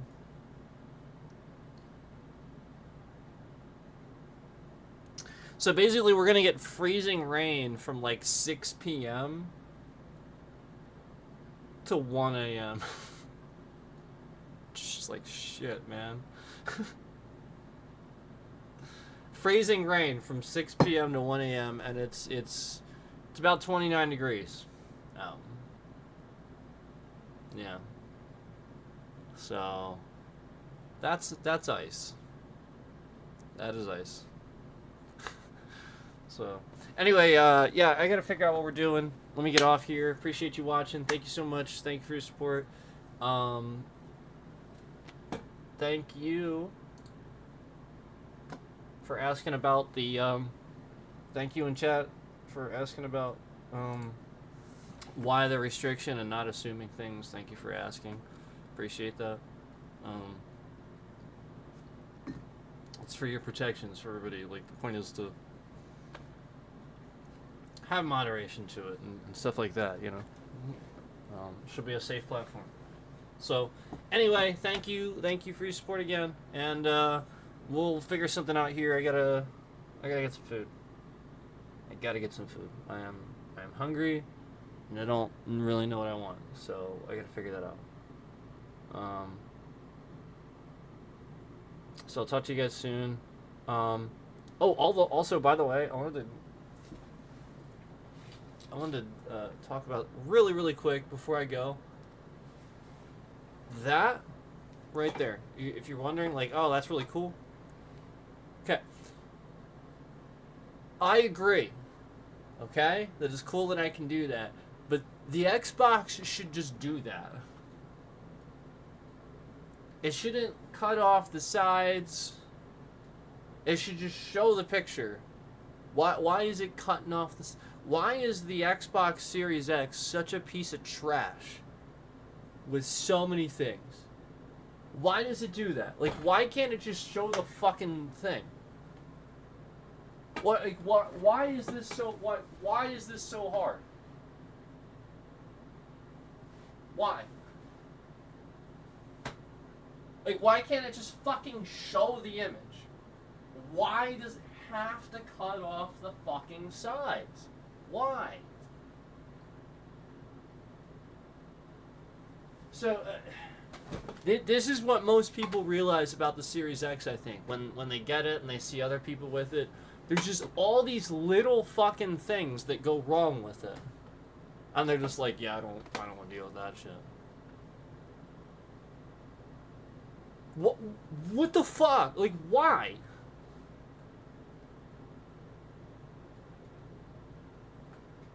Oh, also, the Xbox Series X is kind of trash with that too. Like, all right, for example,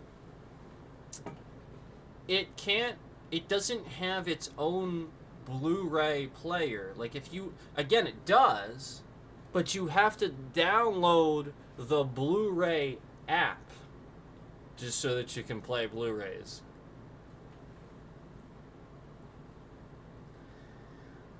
Yet I get the PlayStation 5 and I just pop it right in, no problem.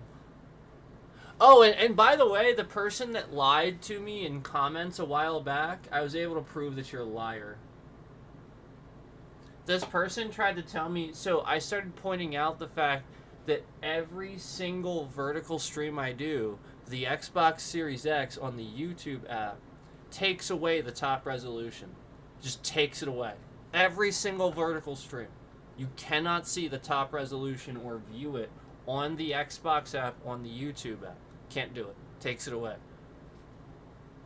This person randomly came in my comments the one time to just randomly offer the information that it happens on PlayStation too. It's not just the Xbox Series X. It happens on the PlayStation 5 too. It's not just that. He came in randomly to offer this. And then I get a PlayStation 5, and lo and behold, he's wrong. Yet this person came in my comments to offer this information. He was trying to make it seem, yeah, this is the competition. This is what I've started to see. Why would gamers give a shit? So what you have to start recognizing is I've rationalized and started to realize that I've seen the fucking competition actually do this. Where they come in and they actually state something in comments and actually, like, hurt the competitor by lying about it. So again, he was trying to peddle the fact that the PlayStation does the same thing and it removes the top resolution for the vertical streams on the YouTube app. No, it fucking doesn't. No, it doesn't. Nope. Nope.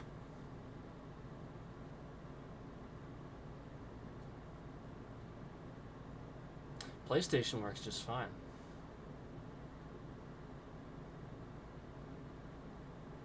Yeah. Yeah.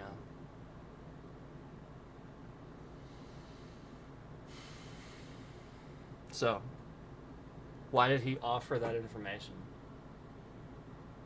In the comments. Why did he come and offer that information? To rationalize. when clearly he's wrong.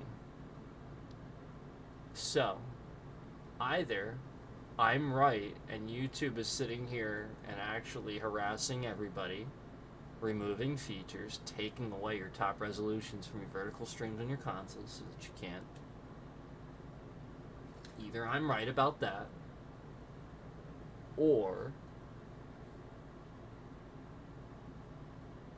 the Xbox Series X just flat out is removing the top resolution, and it's trash. The Xbox, the YouTube app, all the apps are trash for the Series X. Or that. Or that.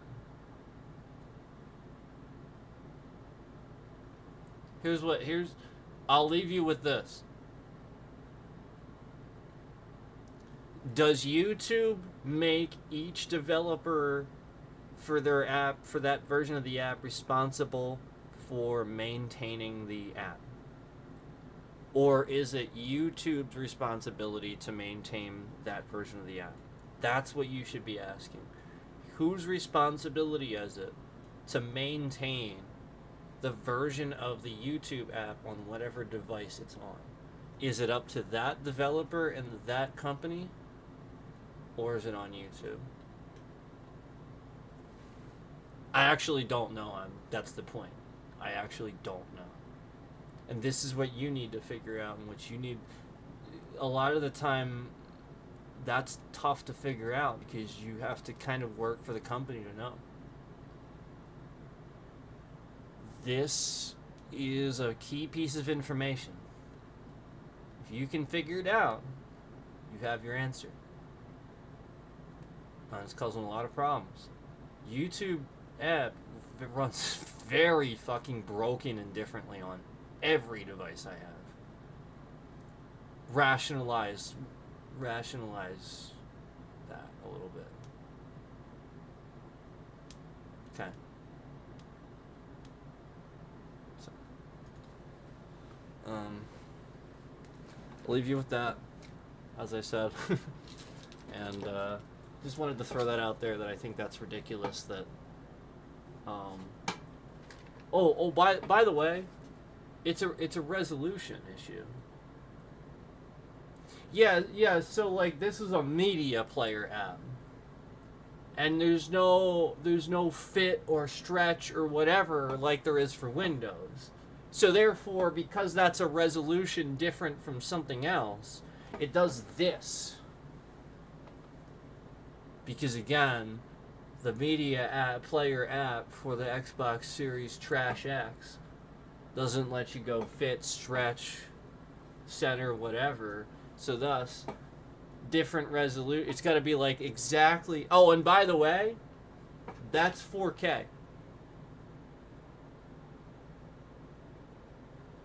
Yeah. So it's not the device that's causing it. That's what Microsoft, I guarantee you that's what Microsoft fucking tell you. It'd be like, oh, that's his device. No, that's a fucking 4K resolution. Yeah. Yeah. So, literally, it's just Microsoft is fucking garbage. So just don't fucking believe anything they say. Don't believe a damn thing they say. Microsoft is trash. Don't believe them. Every time I say that, I get like a bajillion fucking dislikes and people trolling and shit like that. So, further confirms the fact that, yeah, like, I'm on to something there. You know, like how many people are sitting there, like, instead of fixing those problems, they know it's a problem and they're just hate watching because they work at Microsoft and you know, like, or something like that, you know, or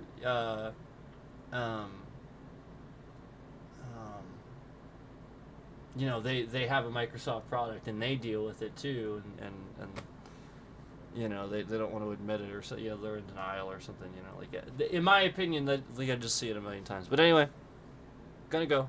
I'm hungry, very hungry. That's fucked up. Thanks for watching.